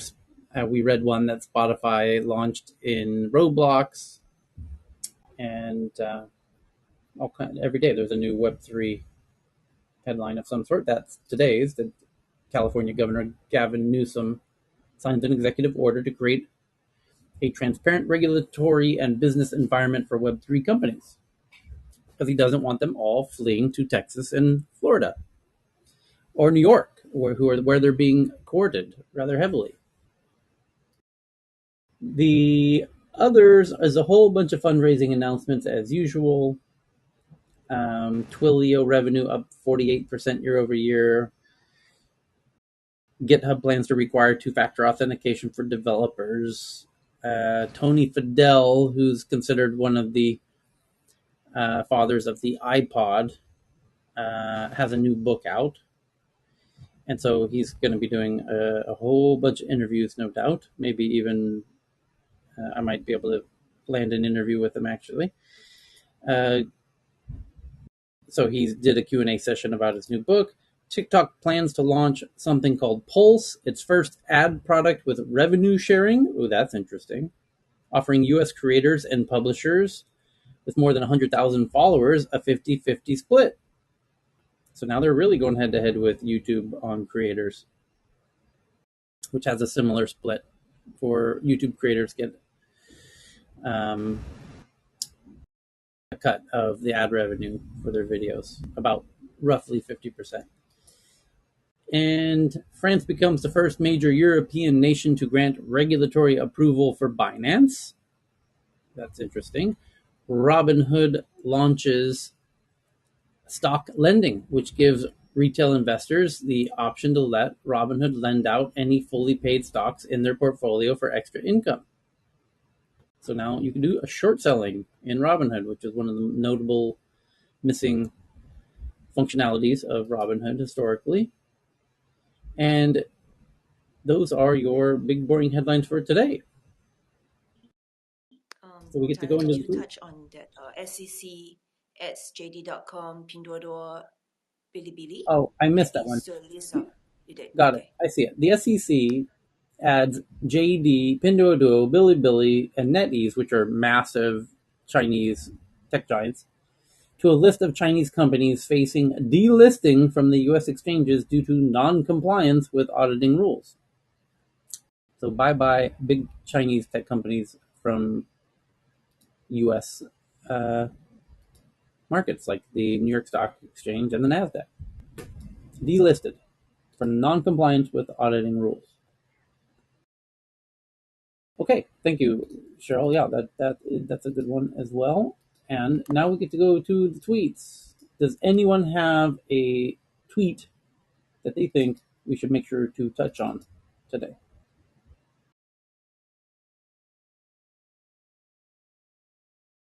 Anybody? Anybody? Anybody? Any tweets that we should make sure to cover? BB, you send in a whole lot of tweets. Any or Katerina, Sharon? Who else? Who else is sharing some good tweets today? Valerie, We Mark, covered my tweet, so I'm excited to hear others. Dr. Fran, anybody? Professor Osif, Jeff G, the usual suspects, KC, Dr. Fran. Anyone got one that they want to make sure we cover today? I sent you some tweets, but I don't think they're not particularly important. But So, I did send you a couple, so what do you got, Ken? okay. Let me go Okay. see it. While you Hold on. while you're looking, BB just shared one from CNET that I'm retweeting. And by the way, we retweet all of these to the Tech News Twitter account at TNATW. So if you hear one that you think is interesting, you can see it. All you have to do is go to the Tech News Twitter account at TNATW. That's short for Tech News Around the World. And the one I just retweeted from BB is that NVIDIA's massive techno palace may have you questioning remote work. It does look gorgeous, I have to say. The chip designer's 750,000 square foot building is big enough to contain an artificial mountain where employees can work. It's beautiful. What is the what's is there a name attached to that? I can look it up. It's on the Twitter account. T I can at send you. TNATW. Yeah, digital. Okay, all right. I think this project, because it was started 4 years ago, so before the pandemic, so they have to finish this project. But nowadays, since the work from home or those remote work, it's now an issue. So, yeah, that's why I think they have this title. Say, as massive techno palace may have you questioning remote work because they want the employee to go back to this office. I think that's the One of goal. my friends worked on this. It's cool. He's got the cube thing right in the center there. That's really cool. I'm going to see pictures of that. That's really neat. Okay, Tyler. Whenever you're ready, you let me know. Go ahead. Okay, hold on now, because I have to go like tweet everything. Okay, so the first one, which I told you these are not that important, Cameo says it's going to lay off close to 90 senior executives. So Cameo is this thing that celebrities were using during when we were all locked up. That if you wanted a birthday card, like a video birthday card or something like that, they would charge a fee. So obviously they were kind of like B-level celebrities. I just saw, ironically, who probably I'm using the term top tick, but Rudy Giuliani just had a TikTok video saying that, showing him playing golf. And if you wanted a cameo of him, talking about golf or, giving you a birthday card, whatever. So, but there's less people who are ordering that stuff, obviously, because no one's locked in. So that was one of the tweets. That was a fad. Um, and California is going to be one of the first states to begin creating a regulatory framework for crypto and blockchain technology with the governor's executive order today. Goal is innovation and consumer protection from the Wall Street Journal. I could just tell you, having been in the securities business, having state by state regulation is an awful idea. I think that we need to have crypto regulation, but he really shouldn't be getting in front of the SEC or the CFTC. That's, you know, everybody wants a headline. And then there's another one that I'm going to pronounce this correctly, hopefully. Hollow App, which is HALLO, is among the new companies founded by former Facebook and WhatsApp employees who are seeking to reshape online discourse. So there's a social media startup from the ex-employees of these companies. I could read a little bit into that if you want more information. This is also from the journal, but you should have this stuff, you know. Mm-hmm. Yep. And this one actually, I think it's important in the United States. AT&T expects broadband grant funding landscape to firm up within 30 days. So AT&T expects broadband. Uh, there was a thing in one of the Biden bills to fund broadband, and so there's a ton of money, and they're finally giving it out as part of the American Rescue Plan, and so I think it's like 40 to 60 billion dollars. So yeah, so AT&T is going to get some of that money and hopefully put it out in areas where people don't have broadband. And that's about it. I mean, then I sent you one. I mean, actually, I think I ended up tweeting it, but I'm sure you got this one. It's kind of climate change more than tech, because the water level has been going down in Lake Mead here in Nevada that provides, water for us and a couple of surrounding states, Colorado, and which is not a good thing. But the water levels now are so low that, like the other day, a body got found that was like a murder victim from the 1970s, and they only saw it because the water level had dropped. Mm-hmm. And yeah, so that's it. Okay, thanks again. I got Katerina shared a similar one from the LA Times. The headline says, "With water running out, California sees no relief from drought thanks to La Nina." So, for those who aren't Californians, like myself, California has two weather phenomena. One called El Nino, which is a very wet. Um, some years we have the El Nino, which comes, and then there was a second phenomena called La Nina, and which was expected to dissipate, but it may linger through the summer. That's bad news for drought. And so La Nina was expected to bring. It's not as heavy as El Nino, but we were expecting La Nina, but it didn't really shake out as hoped. So California sees no relief from drought because there wasn't as much rain as thought there would be. This is a big problem because about in September last year, we would meet every day as we do. California was going through very severe droughts, and California got very, very lucky in November with a whole shit ton of rain, like really incredible amounts of rain, kind of record levels of rain. That shit's all gone now.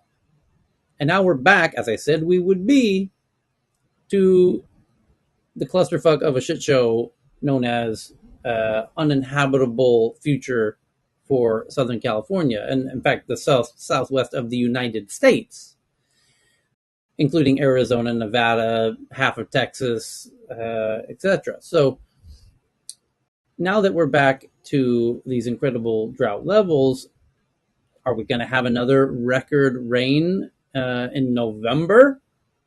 Almost certainly not, and probably not for many years, which means we're now back to the very serious situation, which is the inevitability that the southwest of America is likely to become a very uncomfortable place to live due to the lack of water. So keep that in mind for the next many, many months. Shit's going to get very real, not just in southwestern America, but the entire Middle East. And as everyone in India and Pakistan knows very well right now, a lot of the news in Asia is about the record-breaking temperatures happening in India and Pakistan this week. And indeed, they're running out of water. Both Pakistan and India both have large cities that are tragically low on water, that are challenging people to continue with life as normal, by the way. So, with no super obvious solution in sight. So, there we go. The next article that I have is yes.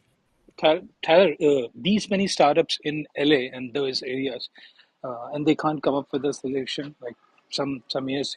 Thank So you. I love are the they way you all running? phrase that. The great way to phrase that, which is California, Southern California, Northern California, has one of the largest gatherings of problem solvers in the world. So, what gives when you have so many smart people who are so focused on so many other things?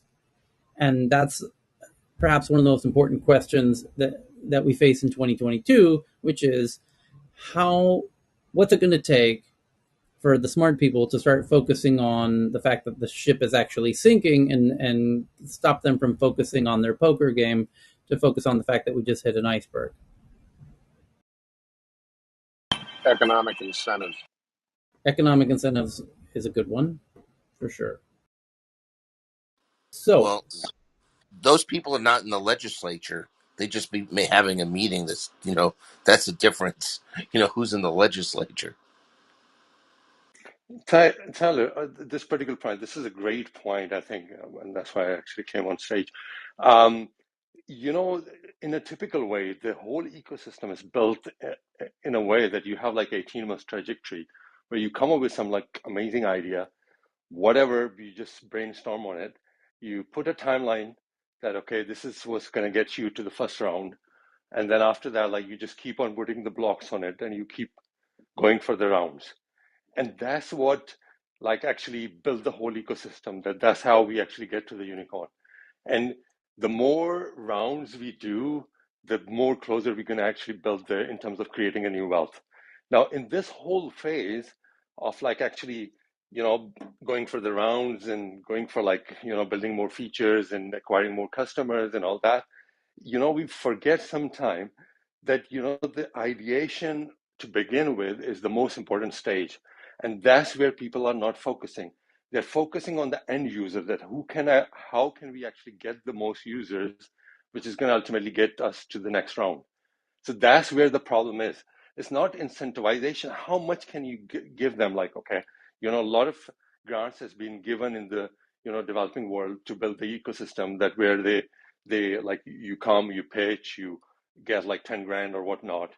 But that is not going to actually solve the problem, because this is like a problem which all the great minds of the world has to actually come together, because this is going to be the actual survival thing for the humankind. Because the climate change ultimately, as you said, some parts of the world are just really getting affected by it, and especially where the ice caps are, when they start melting, you are actually talking about like a major flooding in some of the actual more populous areas. And that's just going to actually wipe out major like harvesting and the livestock and all that. So for that to happen, this whole cycle of like, usual startup ecosystem has to pay attention to the ideation stage, that this would also pay, and the VCs would also, put in the money in the initial rounds. That's where the problem is, I think, in the first phase. okay, Armish, hold on. Armish shared a related article going back to the point about India and water and everything from Bloomberg, and the headline from Bloomberg says India's heat waves are testing the limits of human survival. And Karam, if I recall correctly, you're in Pakistan. Is it Karachi that's having severe water shortages? I'm not in Pakistan right now. I'm in Chicago, but I know Pakistan very well. So, what's happening because of this heat wave in India and Pakistan. All the weather guys are saying that ultimately it's going to actually start, melting the ice cap on the Himalayas, and both India and Pakistan is going to be severely, affected by it come the monsoon, even before that. And that's where the real problem is, because that's going to flood all the rivers. And this region of the world is like has got the most rivers, and that's all sort of like fed in by the Himalayas, because that's where the ice cap is, and that has never happened in centuries. That is with this kind of like melting is happening. So what is happening is with the cities in Pakistan is some of the water shortages happening is not because of the actual water is not there, but it's because all that water is now going to come in, which has got the totally timeline has changed, because the timeline historically with this all system is, let's say it is start to actually happen like 4 months or 5 months is going to be all snowing on the Himalayas, and then it's going to start to melt in like May and June. Now it has started melting in Feb. So you can imagine that once the cycle changes, then it's going to start affecting the fields, it's going to start affecting the livestock, and the people are going to have like a issue with the water. So that's where the issue is.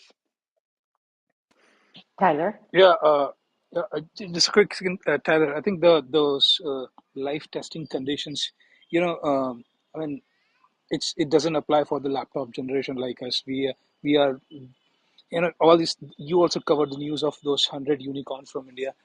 None of them. I mean, if you go and what they are actually doing, you would be just laughing. They're just those. All those 100 unicorns are focused towards just the top 1% of India's population, Great point. and So on and let and me and, and the let me worry. And Armish, hold on. Let me explain that very good point. There was an article 2 days ago highlighting that India just passed 100 unicorns, which is fantastic. Tragically, not one of them has anything to do with climate change. Yes, Armish?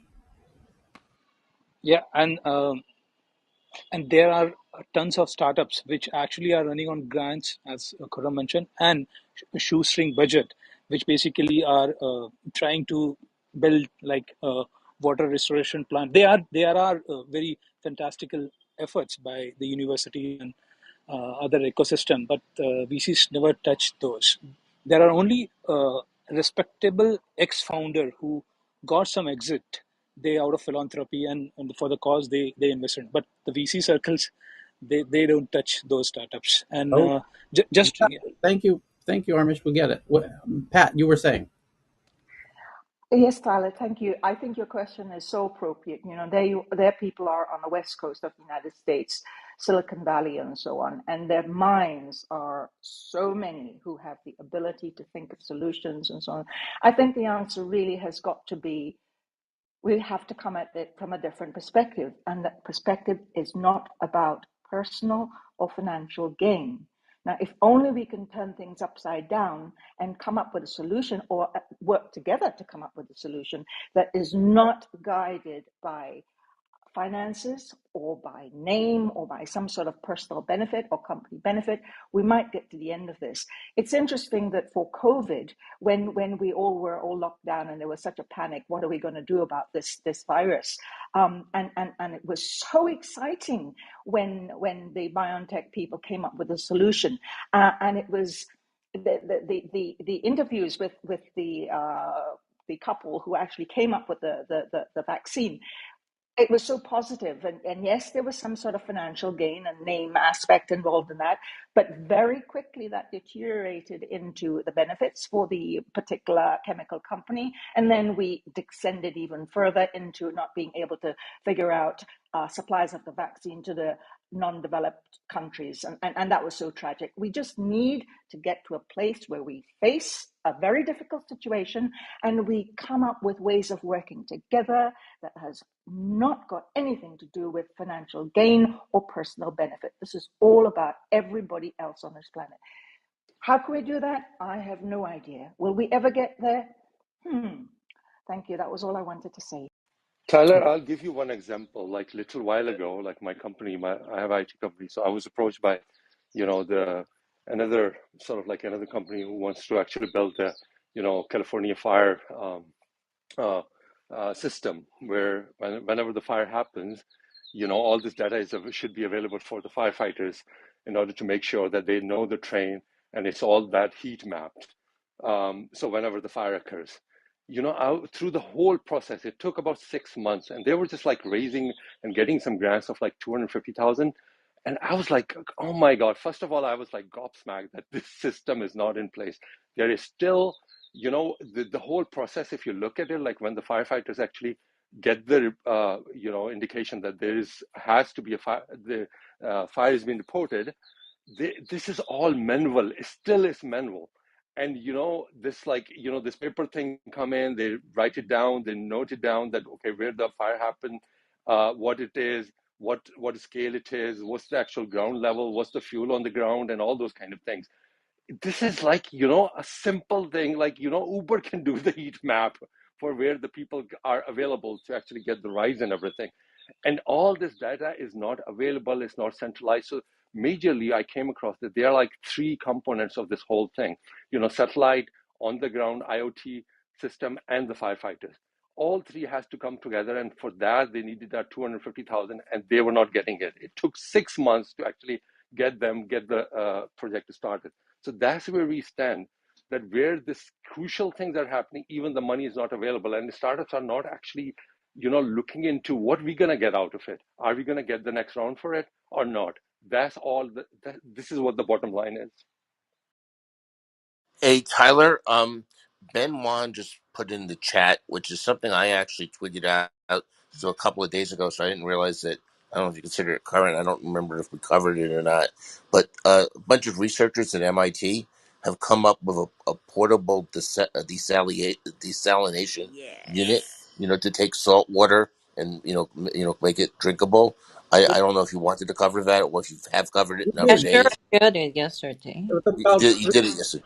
Cheryl shared it about 3 days ago. Yeah, Cheryl. That's what I thought. It's an old story. And I Yes. only brought it up again because Ben was talking about it in our chat. Yeah. Yes. And the best thing is it's solar powered. It is non-filter, and it's one button operation, so even domesticated cat can deal with it. So and it just needs seawater, right? So Well, This California's on the sea, so that's helpful. even a domesticated cat can deal with it. I love it. Hey, What's Tyler, I have sad is a. this is not the first time something like that technology has come out. We've seen this come out with pills, with so much solar power turns, desalinization, and nothing ever happens with it. I mean, if you read Technology Review, I've got to say every other year they come up with new technology that's going to change, make more clean water available in Africa. Okay. We need to bring an Israeli on the stage. And there is there is an answer for that decentralized. It's called tax. Nobody has a financial interest in it going higher, but governments have failed us because they sold out to the political class of money.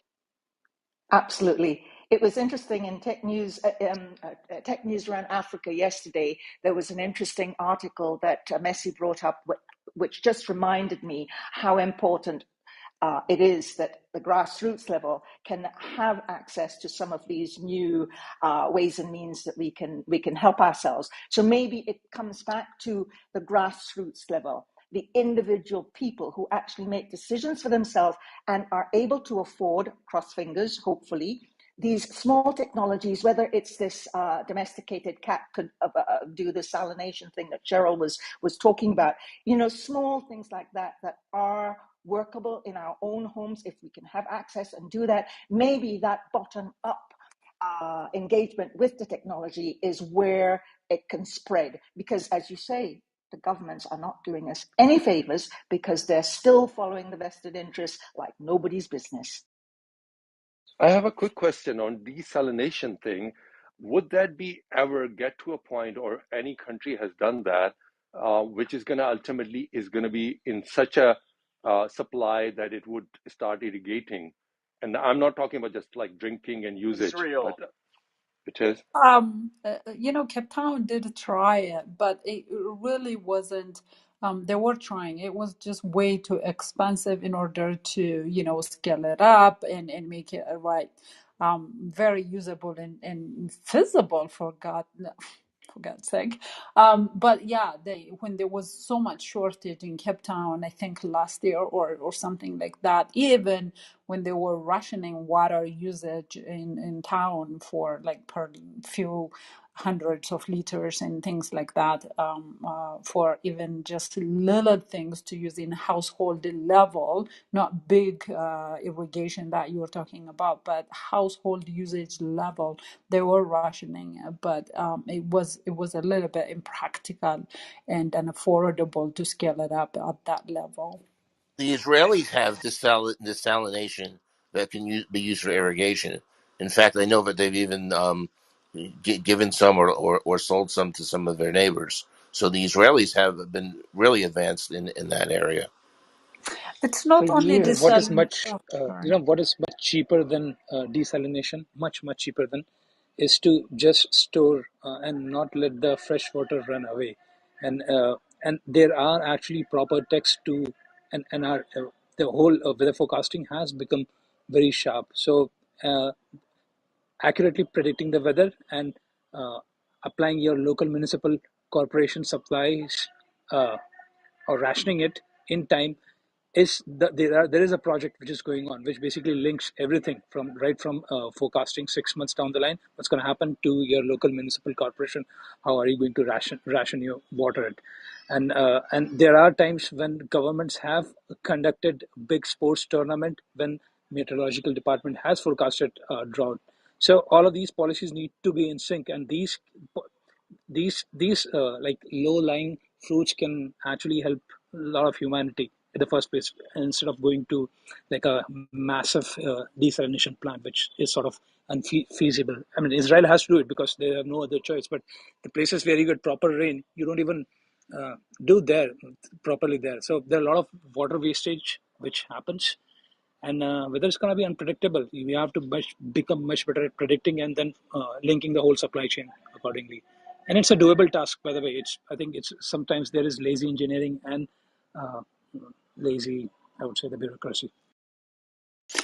To that point, to your point as well, Israelis have been coming to Ethiopia and trying to actually have a knowledge and technology transfer with the smallholder farming, because as I mentioned it before, Ethiopia has like a huge water source, not even the desalination. We are a landlocked country, but there is like I think 9 rivers or 12 lakes and things like that. So really those drought affected farmers shouldn't be really getting at the edge of starvation whenever the rain stops for 1 or 2 seasons. So what they are trying to do, that technology transfer, is how farmers would be able to utilize these sources of much more water than what they have, and how they would be able to depend on that seasonal rainfalls and things like that. So, but it's not there The, yet. So just yeah. David in chat, David Franklin, I think he's mentioning that it's illegal to actually capture rainwater in California. I mean, this is ridiculous. I mean, how could be law in past that where you cannot actually rain capture water? Talk Uh, about I, ridiculous, Tyler. You know how the ocean levels are raising in the world? Yeah. Well, Ken says that Lake Mead is levels are lowering. Maybe we just need a bigger, better Hoover Dam. Think about it. well, No, I don't think it's illegal to catch rainwater. Maybe on a large scale, but I actually catch rainwater in California. I can use it for gardening and etc. Regarding the sun and the sea, the desalinization, I think the one thing is it seems simple, but it's not. To have an invention that's cost $4 that can actually change water from seawater to drinkable water, that takes a lot of creativity. And speaking of you mentioned, we say necessity is the mother of invention. I just think we haven't gone to the point yet where we've been thinking, we as in, I'm in California, we're still relying on Tahoe snow to get water. And being in Silicon Valley, it's really a shame that no one is really focusing on creating things like this news that I shared that happened a few months ago. Most people are focusing here on metaverse, fancy schmancy Web3 stuff. So I guess it's not yet that dire that we're realizing water is really critical. And the other thing I want to say is that probably the regulatory regime could accommodate some changes as well, because perhaps the standards of water that's good enough to drink, we need to modify that. There are products that are being sold. In fact, we used to work on a simple gravity, gravity operated a filtration system without even needing battery, and we were trying to build that for parts of India, because malaria was one of the big problems. Those types of devices didn't produce water that's quote unquote clean enough to the modern standards, but it was good enough for survival. So those are the things that I think combined will have to create good invention, cheaper but more difficult to create. We still have to do it, and maybe the regulatory regime need to really accommodate changes as well. Hey, Talika, if I could just bring it back to tech for a second, and Sure. I didn't actually tag tech news on this because it wasn't really a news story. It was such something that somebody posted that I thought was very interesting. But if anybody goes to my Twitter account, which is KIFCAP, it's going to be the second story under the Cameo story.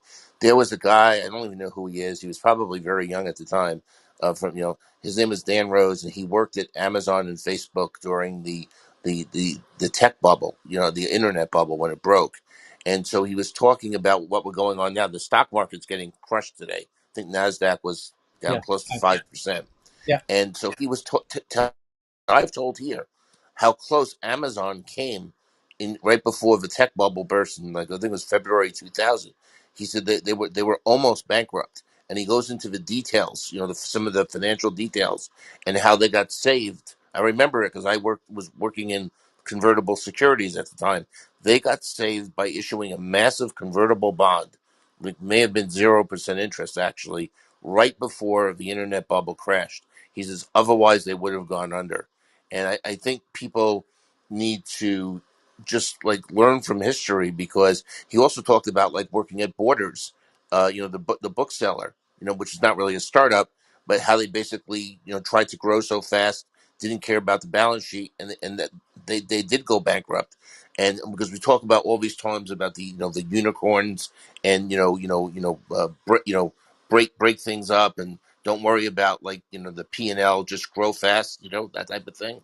Well, when you get to this kind of market, and there's no more VC money, there's no more rounds, there's no one doing funding, and the markets are going down and interest rates are going up, then like life changes very fast. And a lot of younger people have never seen it.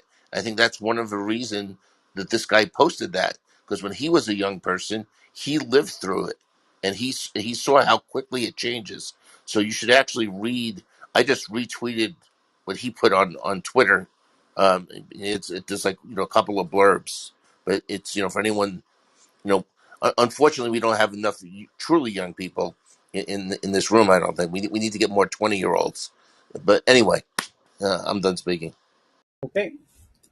So we have a whole bunch of great tweets to go through. I've got about 20 good ones that I've cherry picked out, and I've retweeted a whole lot more that you can see from the Tech News Twitter account. But the next tweet I have is from Thomas Tong, that a Russian motor spontaneously exploded in orbit, creating a debris cloud in orbit. Uh-oh. In space for nearly 15 years, the discarded object was like a time bomb, and that's what we really don't need, which is more space junk floating around, which could cause a domino effect, a 3D domino, a 4D domino effect of causing a cascade of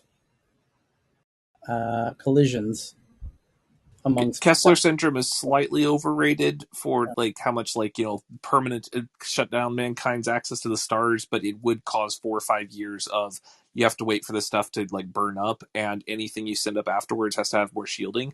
So it's just kind of a pain, and think of it as a form of pollution. It's better if you don't have it mess it around.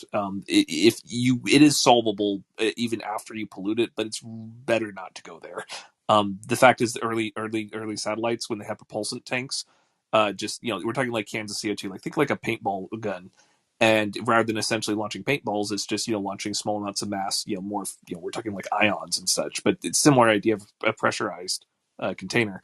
And if any of them have an accident, that's a lot of very small particles that are now sent in a much larger, increasingly chaotic trajectory. If anyone's interested in this, DM me with things. I've got some really cool orbit visualization tools that are really, really neat, that are fun to look at on this one specifically. I have some people that are actually working. I know some people that are working specifically here on Clubhouse actually on orbital debris tracking, and has some really interesting financial models for how they're going to monetize it that are really interesting. It's a cool space. Speaking on the subject, BB found one from The Verge that Starlink's new portability feature brings Starlink to van lifers. So now you can have Starlink receiver dishes on your vehicle. Hey, SpaceX. didn't oh did you? I don't know if you guys have talked about this, but I didn't know this until somebody who is friends with someone who's about to go to the space station told me. But Starlink is supplying like internet to the space station. They're to like ISS. There are whatever. No, it's not ISS now. It's something else. But they're supplying. I think they're supplying like wireless and a bunch of other stuff. So like one of the astronauts is going to be on a Twitter Spaces with us, and she's doing it through Starlink. I had no idea that they were doing that. I don't know what else they're supplying, but apparently it's one of like several things. So if anybody knows, that's super cool. Side note, if you ever get into ham radio, astronauts are typically bored out of their skulls. It's a very, oh, look, here's the astronaut in space, and look at they're really, really amazing, and look how incredible they are, and look at this wonderful NASA propaganda about how amazing space travel is, and that's great. But the astronauts themselves, often what they'll do if they're not on their communication links, they're just running and clicking the play button on an experiment, or like cycling out like a tray or something, and then plugging in dishes. So the ham radio folk have a fun little tradition where if you go talk to the astronaut aim at the space station, they spend actually a significant amount of the time just calling random people on Earth and talking to them. I think that actually in the That's future, so funny. Twitter Spaces and the other things with Clubhouse, if they actually spread that as a cultural tradition, keep in mind, there's only been like 500 people in space, like total in human history. It's a very small number, but it's about to get a lot larger. It actually would fit very much in the cultural tradition of what they've had in the past. So I can see a future where we have astronauts just constantly hosting rooms in the future and whatever the audio communication platforms are. It would fit in the culture and it would fit in the tradition, and it would also be kind of awesome just going, hey, what about over there? And I think it would be great also for NASA communications because they've struggled a little bit kind of making the jump to modern stuff. They've got so much fantastic content, but oftentimes when it comes to actual congressional budget allocations, they're always caught flat-footed. And when you can make that translation between public communications and whether or not you get the resources to do your work, that's going to be a very, very exciting thing for them to complete. So I'm actually kind of very optimistic about the long-term future of this kind of thing. But can you imagine the Clubhouse rooms, like, instead of can't sleep, walk, dog, join me, it's like can't sleep, walking in space, come join me, or whatever. I wonder if they troll people. That'd be Totally, hysterical. totally. But by the I way, think that's awesome. I would love that, and especially because the NASA room, the Small Steps and Giant Leaps, has been a little bit dormant lately. I would love to have them do some of this stuff. That would be amazing. oh yeah, for people that aren't in that club, Small Steps, Giant Leaps, one of the coolest clubs here in Clubhouse. They have like SpaceX and former astronaut people. It's a great space club here in Clubhouse. It's a Yeah, very active community, Jim but it could Green, be a lot more former. awesome. Yeah, they have the people in the know. Jim Green, former chief science officer at NASA. I mean, he's there all the time. He'll explain anything to you. And great stories. It's phenomenal. So if Oh, we see somebody's profile in Tinder thing says he's in space, we can believe it's true now. Chris, Okay, bad Chris, joke. Chris I'm just mentioned. waiting for someone to, like, just get really bored and start doing, going invade Earth, secret mission, whatever. Like having someone pick it up and having some sort of War of the Worlds. It would be very funny. I want to The see TikToks from the Chris's room. astronauts. Yeah, the Chris's room is really interesting. I mean, people really problem solved to how to blow up the moon or how to bring moon to the Earth, and they figured out that it's really possible. We've Okay, had fun in Small Steps, Giant Leaps. so Chris mentioned pollution, and Katerina found an article that EU citizens may be able to sue EU countries for health damaging dirty air, a top EU court advisor says. Ooh, is this on the Tech News Twitter? I just retweeted Katerina. Fantastic. Yeah. So hopefully that will inspire Poland to fix Krakow, because I love that city, but cannot live there due to the air quality. Well, hopefully it'll also have people, because people aren't paying the true price of goods, right? Because we don't pay the externalities or the downstream effects, so people aren't paying for the pollution impacts of a lot of goods that we consume. So if you start, countries are going to be sued, they're going to have to start figuring out ways that companies actually have to absorb that cost and put it into the Right. price. Right. Okay, next up, speaking of aliens, the Telegraph has an article that there's a reason why aliens haven't visited Earth yet, say scientists. Astrobiologists think extraterrestrial civilizations grow so much that they hit crisis points, missing the chance to set out for new worlds. Meaning, astrobiologist Dr. Michael Wong and Dr. Stuart Bartlett have hypothesized that civilizations burn out when they grow too large and too technical. This is just Malthusian repackaged. You know, there is a theory that we live in the universe is dark forest, and everyone is hiding because the moment you reveal there is a civilization, uh, because of following the chain of suspicion, you would be annihilated by a much higher grade civilization. So everyone needs to hide, and it's just that we as human, we just shout out that okay, oh, we are here, but we are really small. We are really like around 5 percentile level of civilization. So there is a dark forest theory. We should Right? do a breakout room on Kardashev's speedrun and all the fun energy technologies we're not using for political reasons that are really fun for. It goes directly against that assertion by those scientists saying that, well, maybe essentially you can't get past a certain point and you get locked in. That makes sense maybe with 1950s level technology, but we've got access to some really crazy stuff that we're not using. And when you put those into account, the idea of us being locked into a single planet is kind of would only be done for political reasons. We wouldn't have that as a technology boundary, and other species wouldn't probably either. Okay. Do a room, Chris. That sounds awesome. Thomas Tong found one that every ISP in America has been ordered to block 3 pirate streaming services. The Good luck with question, that. what 3? A federal judge has ordered all ISPs, internet service providers in the United States, to block who? Which ones? The It's blocking an Israeli news thing. Does that judge even have that jurisdiction? the blocking orders affect Israel.tv, Israel-TV.com, and SDAROT.tv, as well as related domains listed in the rulings. Blah blah blah. Each ruling provides a list of 96 ISPs that are expected to block the websites, including Comcast, Charter, AT&T, Verizon, and T-Mobile. But the rulings say that the ISPs must comply even if they aren't on the list. Yeah, the judge essentially is outside their jurisdiction, because the thing is, if that is able to be a thing, then what you'll do is you'll just find a favorable judge of a similar level anywhere and just say, hey, this is now my new rules of the internet, and I would like a new interpretation of that. She's crossing essentially. This is the conflict between national internet versus localized networks. This is part of that cross jurisdiction stuff that legal groups have struggled with. Yep. The Todd McLeese found one that the average consumer is cutting 3 streaming services from their list of subscriptions in 2022. The Grim Reaper is coming. 57% plan to cut some of their paid streaming subscriptions, and the average person will drop 3 out of 5.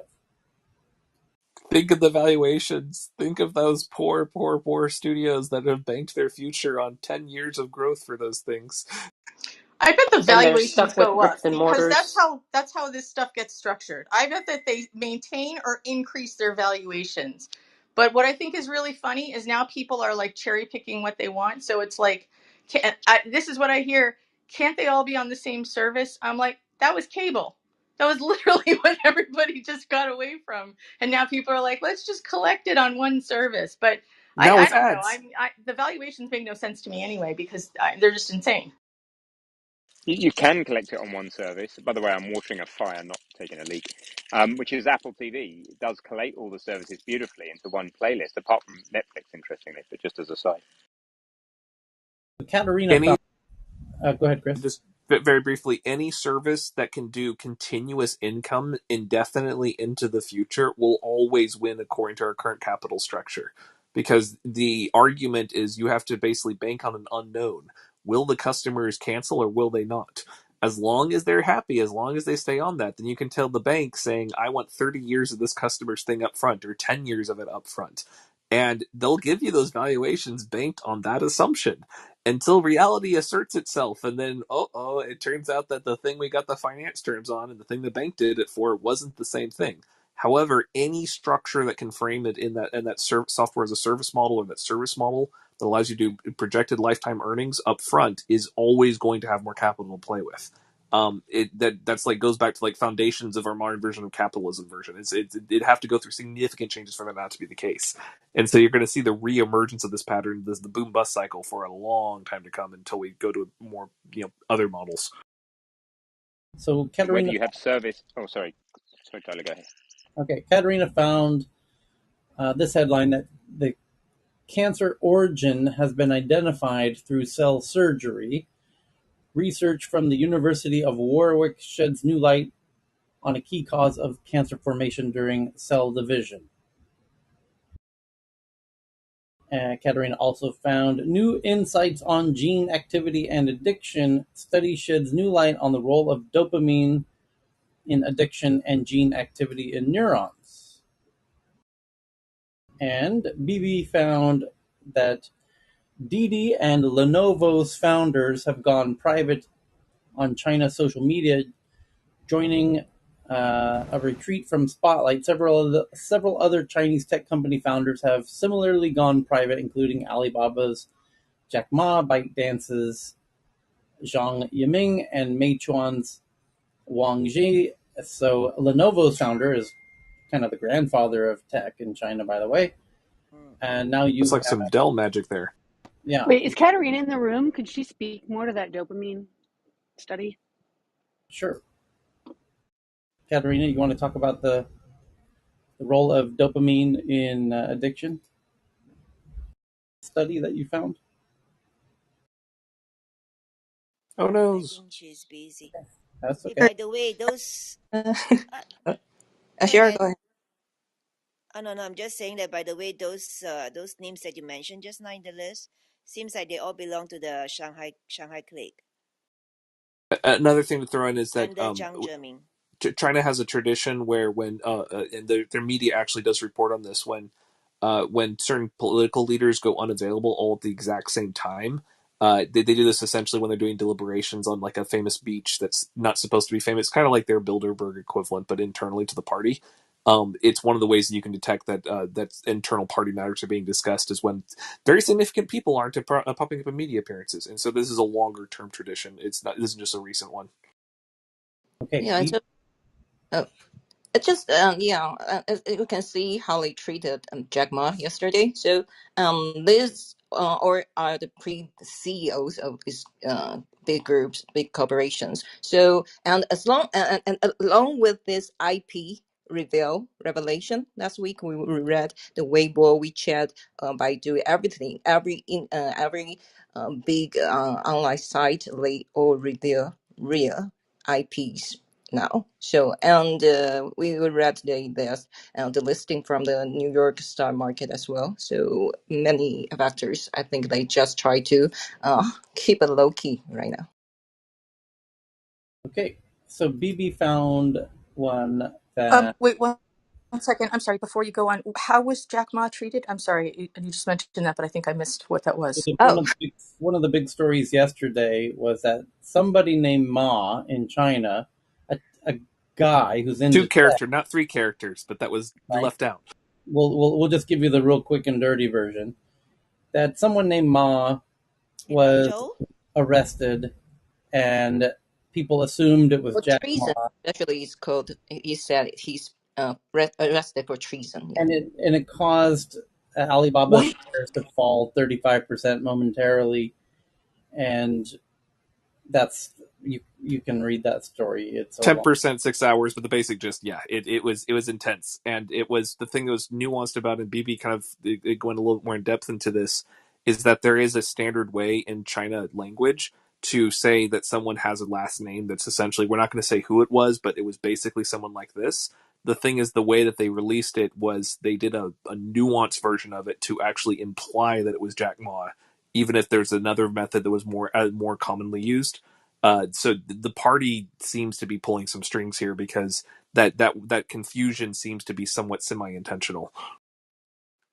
Yeah, it said like they are testing how they can treat anyone um, when they try to push some money from this big cats.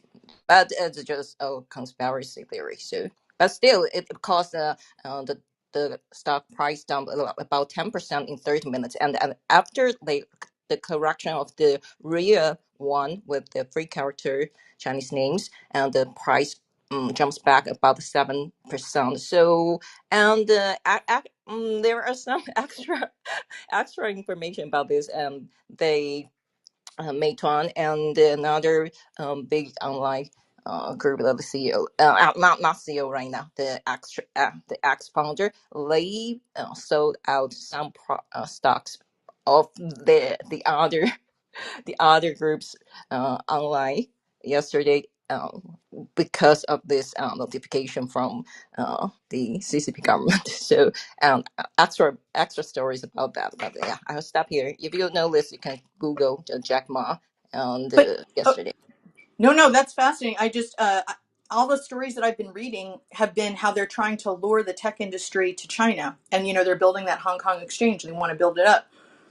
I mean, do they not care about how this is going to inhibit people wanting to go there? So China's had a huge tech crackdown, which we've covered a lot in tech news around the world. However, very recently, over the last couple of weeks, they're starting to get a little nervous at the real estate sector and other parts of their economy. And maybe there's some sanctions that come in at one point. So they're going, yeah, maybe we need to slow down the tech regulation a little bit and say, hey, wait, no, actually, we love tech, kind of. Well, I don't know. That they haven't quite made up their minds just yet. It's in transition. It's in flux. So one question that arises is, I understand that she is due for re-election in the not distant future, and Yep. you've got to wonder if there are different factions testing things or contending for leverage. Eli hit the nail on the head there. Okay, next up, Bill Gates says Elon Musk could make Twitter worse on the issue of misinformation. Gates Gasp. recently endured a barrage of mockery from Musk on Twitter after it was revealed that he is shorting Tesla stock. And Bill Gates says that it's unclear if his rival Elon Musk's $44 billion Twitter takeover will result in positive change. I feel so sorry for Gates. He keeps switching social media platforms, and it just blows up on him each time. He was like saying, "Hey, look, I can do a thing on LinkedIn." Oh wait, now this isn't going to be a thing because everyone's just I can't filter stuff. Hey, I'll be on Reddit. Oh great, this becomes essentially like the conspiracy theory site. I could be on Twitter. Oh great, Musk hates me. I kind of feel bad for the guy. He can't get his propaganda out otherwise for this brand. It's really kind of sad. Elon's been posting a bunch of really crazy crap. Like he posted one thing about like the Freemasons like giving away their stone cutting is what killed the Freemasons. Like that whole sentence is false.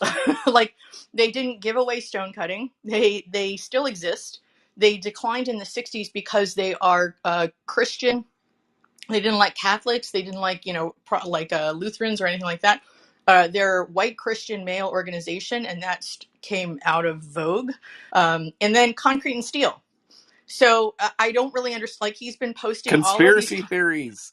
Well, what? That's the point. Yeah, really. Like, but what is going on? Like, and he's doing like, posting about Doge and like these things that make no sense. I don't really understand. Like, is he just trolling every day, or is he just like?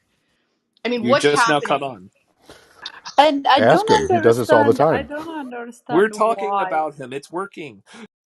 No, but I don't understand either that he would post like Gates in that stupid picture. I mean, it's even not if nice. It's if just as we a talk human about being. Musk, someone else will talk about Musk, and someone else talks about Musk, and then someone will say, "Wait a second, I should finally go through and buy that Tesla." As long as there is a financial incentive to connect like hype and just any amount of noise with a financial gain, we will have more of it. And the thing is, now Twitter is now permanently locked into a financial model where even under its private ownership, any amount of attention that goes to a market purchasable thing. It could be a Tesla car, it could be a Starlink connection.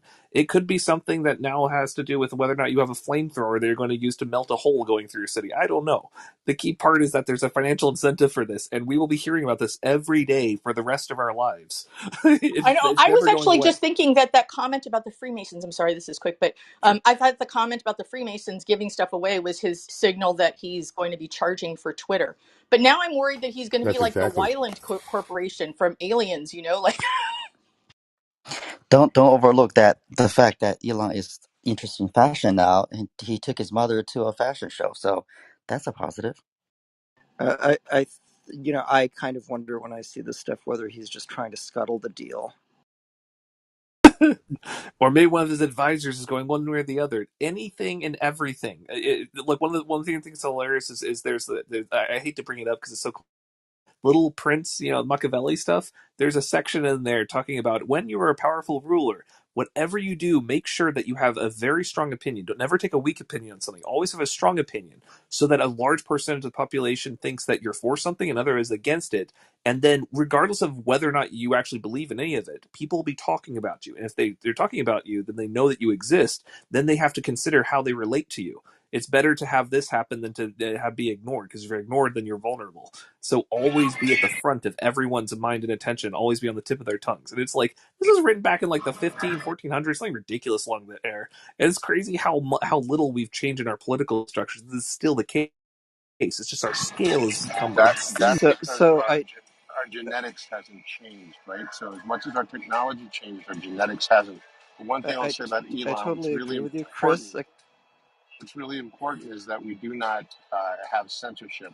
If you got crazies out there that want to say some things, let them say it, and we can all decide for ourselves. But censorship is worse because it's centralized information. So, Chris, I totally agree with what you said there. Except you're the first person to ever confuse the Little Prince and the Prince. Oh, thank you. I'm confusing I with the was thinking symbol for that the too. I artist love the formerly Little known as Prince. Prince. There we go. All right, BB found uh, the Washington Post article, which is related to the tweet thread that we found earlier. It says, your phone could reveal if you've had an abortion. Internet searches, visits to clinics, and period tracking apps leave digital trails. And if you put those data sources together, indeed, you could find somebody. And there are places that give you financial incentives to do such things. Texas, notably, does exactly that. So watch out if you are using a period tracker.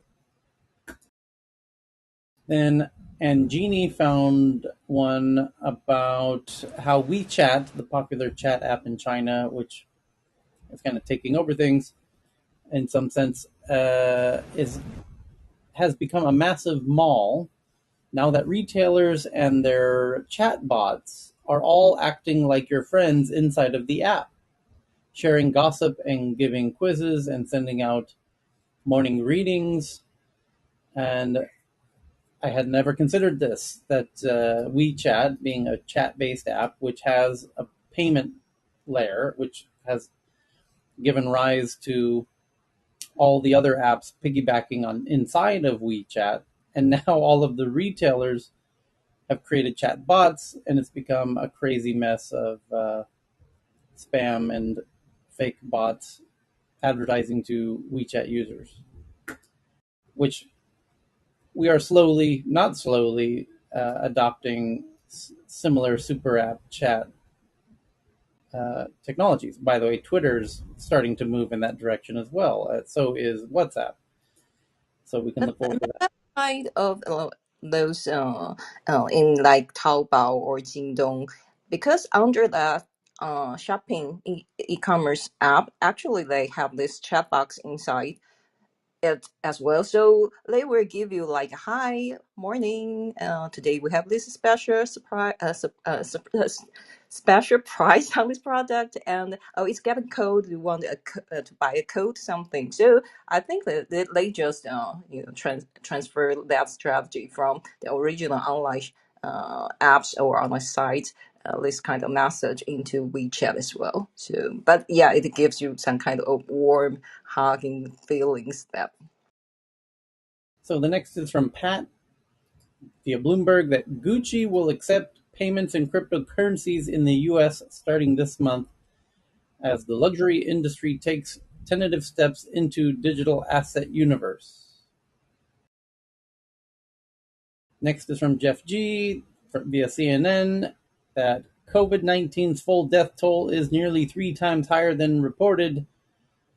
WHO World Health Organization data suggests about 14.9 million people around the world died as a direct or indirect result of COVID-19 from January 1st, 2020 to December 31st, 2021. So over the 2 years.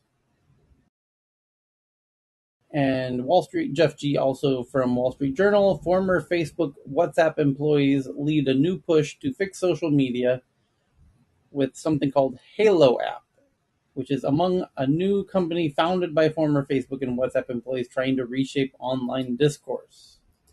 Kill it with fire. I gave you that one earlier. Remember? Yeah, yes, true. Yes. Thomas Tong found this one that CRISPR tool reverses one big consequence of drinking among teenage mice. Researchers have used CRISPR tool to repair epigenetic damage from teenage drinking mice.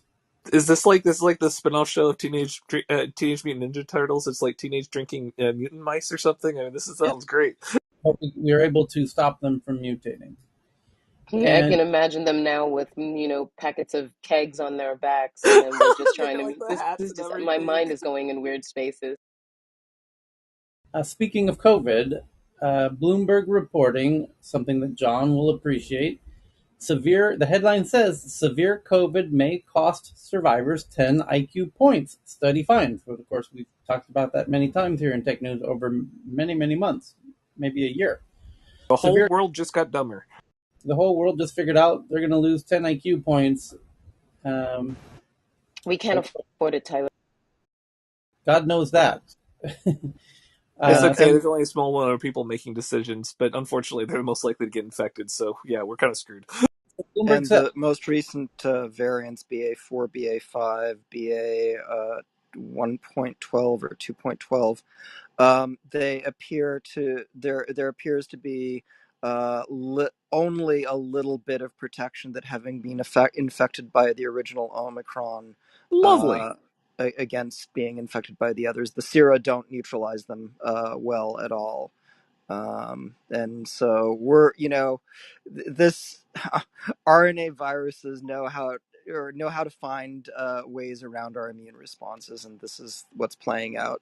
The zombie apocalypse isn't going to be like everyone turning into eating brains. It's just going to be people like losing an IQ point with every wave that we have. By the time we get to Omicron, Delta 5,000 or something, not even 5,000, just like 50, 20, 30 years from now, it's going to be like, wow, can we even remember what it was like before? It'll be Zeta by then. severe COVID-19 may cause long-lasting cognitive impairment similar to how much brain power 70-year-olds typically have lost compared to age 50. Well, the UK Biobank data showed that even not secure COVID could have impact on brain scan images, and that was kind of scary as well. Those were for, again, people who are not even hospitalized. Poppy found this one from The Verge that Starbucks plans a global digital community around coffee with an NFT loyalty program. Starbucks executives think digital natives need tokens.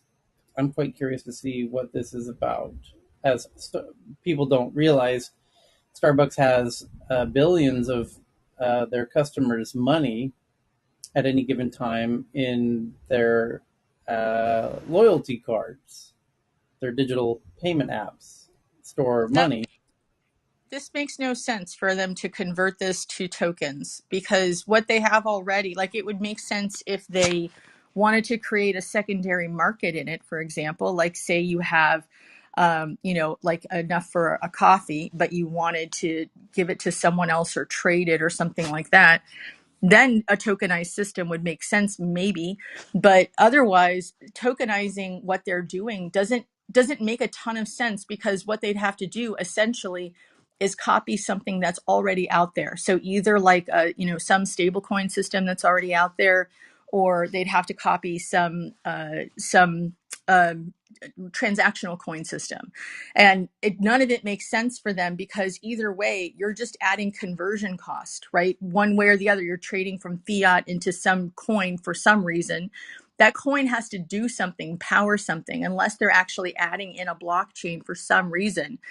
This doesn't make sense. Like, maybe there's more to this story that I don't know, and there's actually some real purpose under there, but it doesn't, like, the only reason you would ever consider doing this is if you have like airplane points, where you have this many gets you one thing, this many gets you another, this many gets you another. Or you have something like you have specific things, like you have two free coffees, but someone else has, one of their mugs or something like that, and you wanted to trade, you could do that.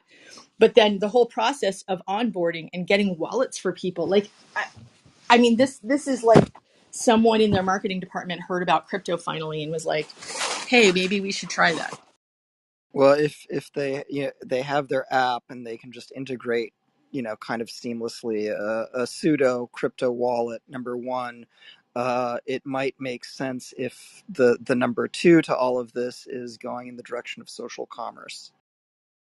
Yeah, but for them to build some sort of DSO or something like that, like, it would make more sense for them to do something like Instagram is building this thing that's basically like selling NFTs on Instagram. So you could buy something, like, then the NFTs have to do something. Like, who wants to give royalties to Starbucks unless they're doing it like on behalf of artists or something like that? Or the other thing is, there's Coinbase now that has this new platform, but the platform's basically like OpenSea with social media, but they've already got people who are incorporated into the system. Why would Starbucks build their own? Like there has to be a much stronger need than creating some sort of tokenized social media system, especially because we don't have a great DSO system yet. We haven't shown that that's actually really a viable system. They're not risking, and they're not like a risky enough system. They're very conservative. I can't imagine them going in and saying, we're going to go into DSO, something we know nothing about. We don't know anything about crypto. We years ago thought about adding Bitcoin, decided not to. Oh well, we would have been even richer. Too bad. But they haven't actually incorporated anything. I think this is just kind of like, throwing spaghetti on a wall and seeing if anybody's, if it sticks enough for anybody for them to really do it. I can't imagine right now, just giving that much information, I can't imagine that this would actually be of any real use of resources for Starbucks, unless Starbucks is trying to get into another business, right? If No, they're what they're doing, selling coffee. I can tell you what they're doing on it. It's basically the NFTs are going to be like collectibles related to Starbucks. So it's going to be like a musician, selling their stuff. It's for like the real core fans of Starbucks, so they can have like a digital coffee mug or digital, cappuccino machine, and so that's why they're doing it. It's not like going to probably be a big business, but it's just to do that. Very briefly, they have a loyalty card program with things that actually gives them a somewhat surprisingly large financial stake in some of these like gift card programs. The old version would just be like a punch card thing, but they made the conversion many many years ago to Well, they have a uh, lot of cash in that yeah, program. So basically, they have to float. But this is not about that. It's not about trying to get it. Like this is just more about. I think it's additive because NFTs are hot, sure, and sure, sure. they've got these dedicated people who are dedicated to the brand, and it's a way for them to engage with the brand. That's all I, that. I, I was just articulating that amount of financial exposure is the wrong word. Actually, for them, it's actually more of an opportunity. they have a continuous incentive to experiment. It's a little bit larger than the marketing department in a typical corporation because they're so sensitive to consumer branding. So it even just doing it just because it's popular and having a group experiment it with, it's a little bit, they have a little bit more financial budget to work with on the marketing department specifically for experimenting on stuff. Whether or not they actually embrace it, it'll run the internal models on it. But you will see experiments at a few satellite locations, and they'll say, "Hey, we've run a test in the middle of nowhere where we don't have to worry about something." You can see versions of this like with Panera Bread or some of the other consumer focused brand chains. They'll do experiments when they upgrade their payment systems, their automation or something, and they'll check the numbers to see here's the before and after. And if they can see that that location saw like a 50% spike in traffic or a 25% reduction in labor, then they start scaling out to the rest of the franchise. You can see us in any of those types of operations. So there's continuous small scale experimentation happening all the time. The question is whether or not we hear about it or not. Yeah, the article says Howard Schultz, the CEO, along with the chief marketing officer, explained to investors during their earnings report that they plan to add new concepts such as ownership and community-based membership models in Web3. Imagine acquiring a new digital collectible from Starbucks, where that product also serves as your access pass to a global Starbucks community with engaging content experiences and collaboration all centered around coffee.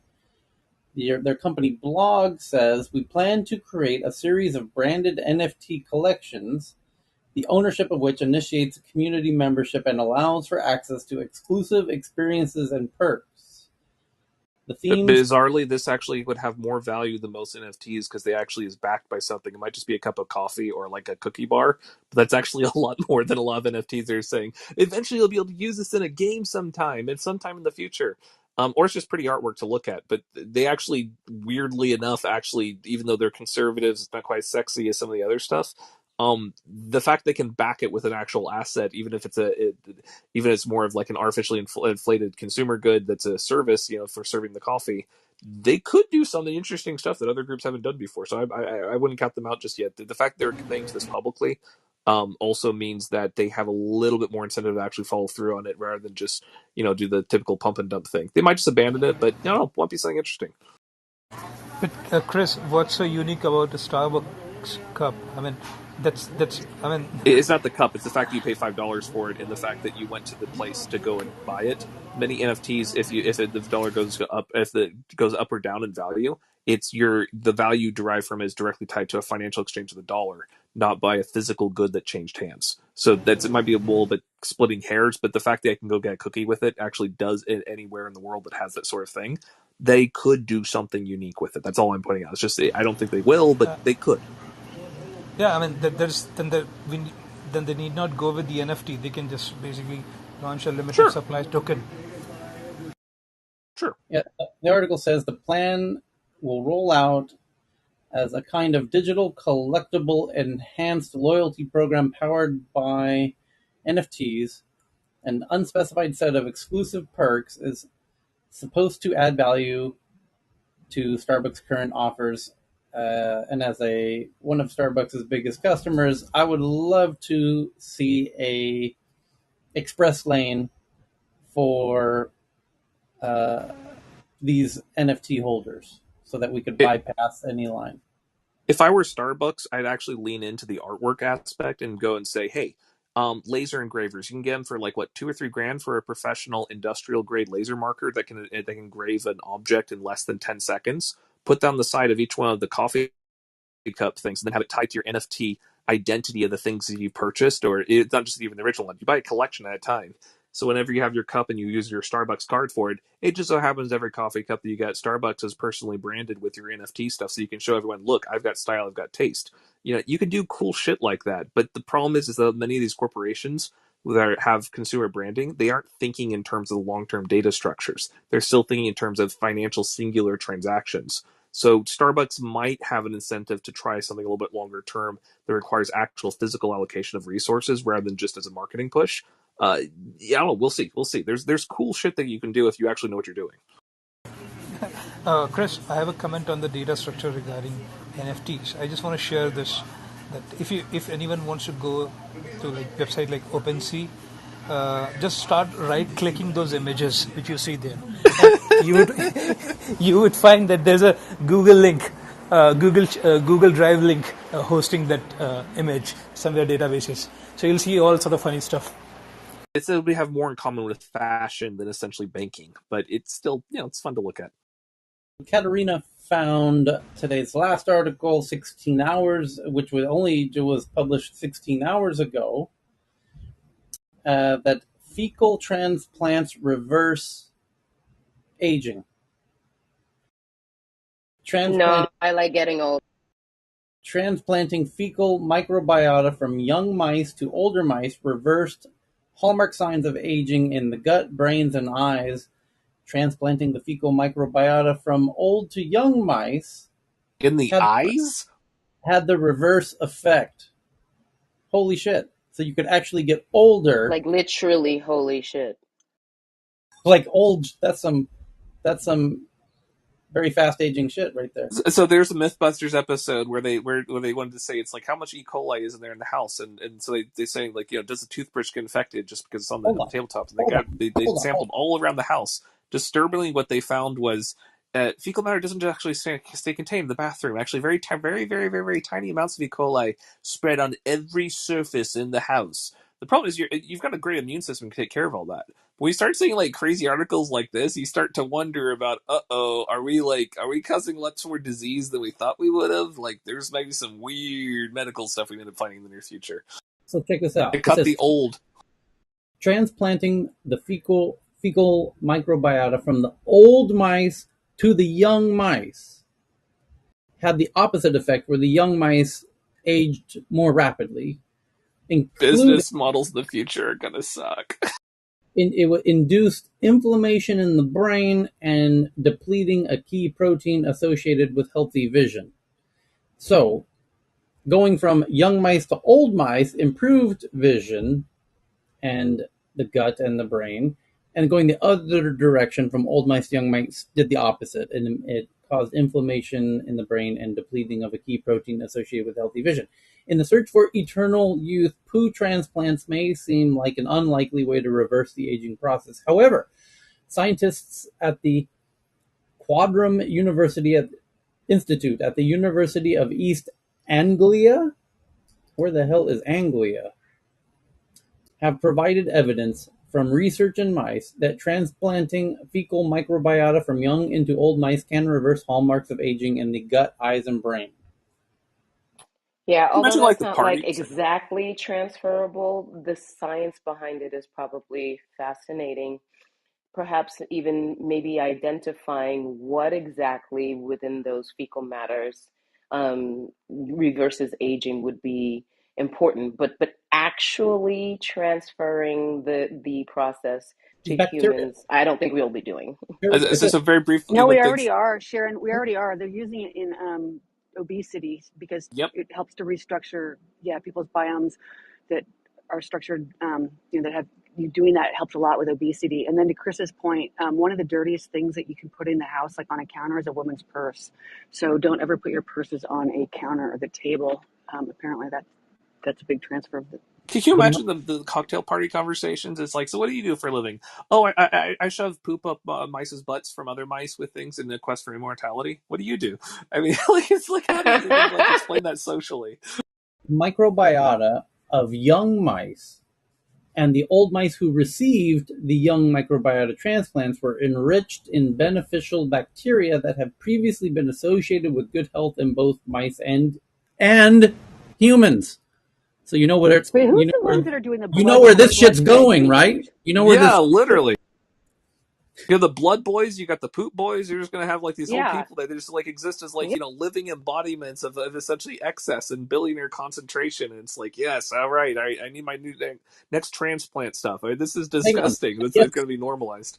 the silver lining in that sentence is that if this beneficial bacteria has been associated in both mice and humans, that we could use mice poop essentially rather than human poop. So I guess that is good news. This sounds like some old like Chinese grind up the rhinoceros horn style stuff. I Does mean, it's anyone like know it gets to be where, that level. where I could get? I'm googling where to buy bulk mice. The researchers have also analyzed the products On Amazon. which these Of course. bacteria produce by breaking down elements of our diet. This has uncovered significant shifts in particular lipids or fats and vitamin metabolism, which may be linked to the changes seen in inflammatory cells in the eyes and brains. If only all of our nutrition studies weren't funded by various special interest groups with a financial stake at whether or not the entire population of the United States is funded You know what? going to Yeah, eat one I, thing in their breakfast Wheaties or not. Oh I'm my thinking gosh, bring us all down, Chris. I'm But it's thinking this. true, and that goes back to No, the it is. whole A16 and their funding, all this research and doing studies. It's like all the studies are done by these pharma and everybody else. And also back to the biome stuff. I mean, John's talked about this in the relation to COVID, that your biome is extremely important. And there's a lot of studies that we've talked about previously in this room about biome and your mental state. So there's, biome is one of the next big areas, or if it's not already a big area. We must look at who funded the research, and I'm just going to go ahead and predict that it's big mouse poop.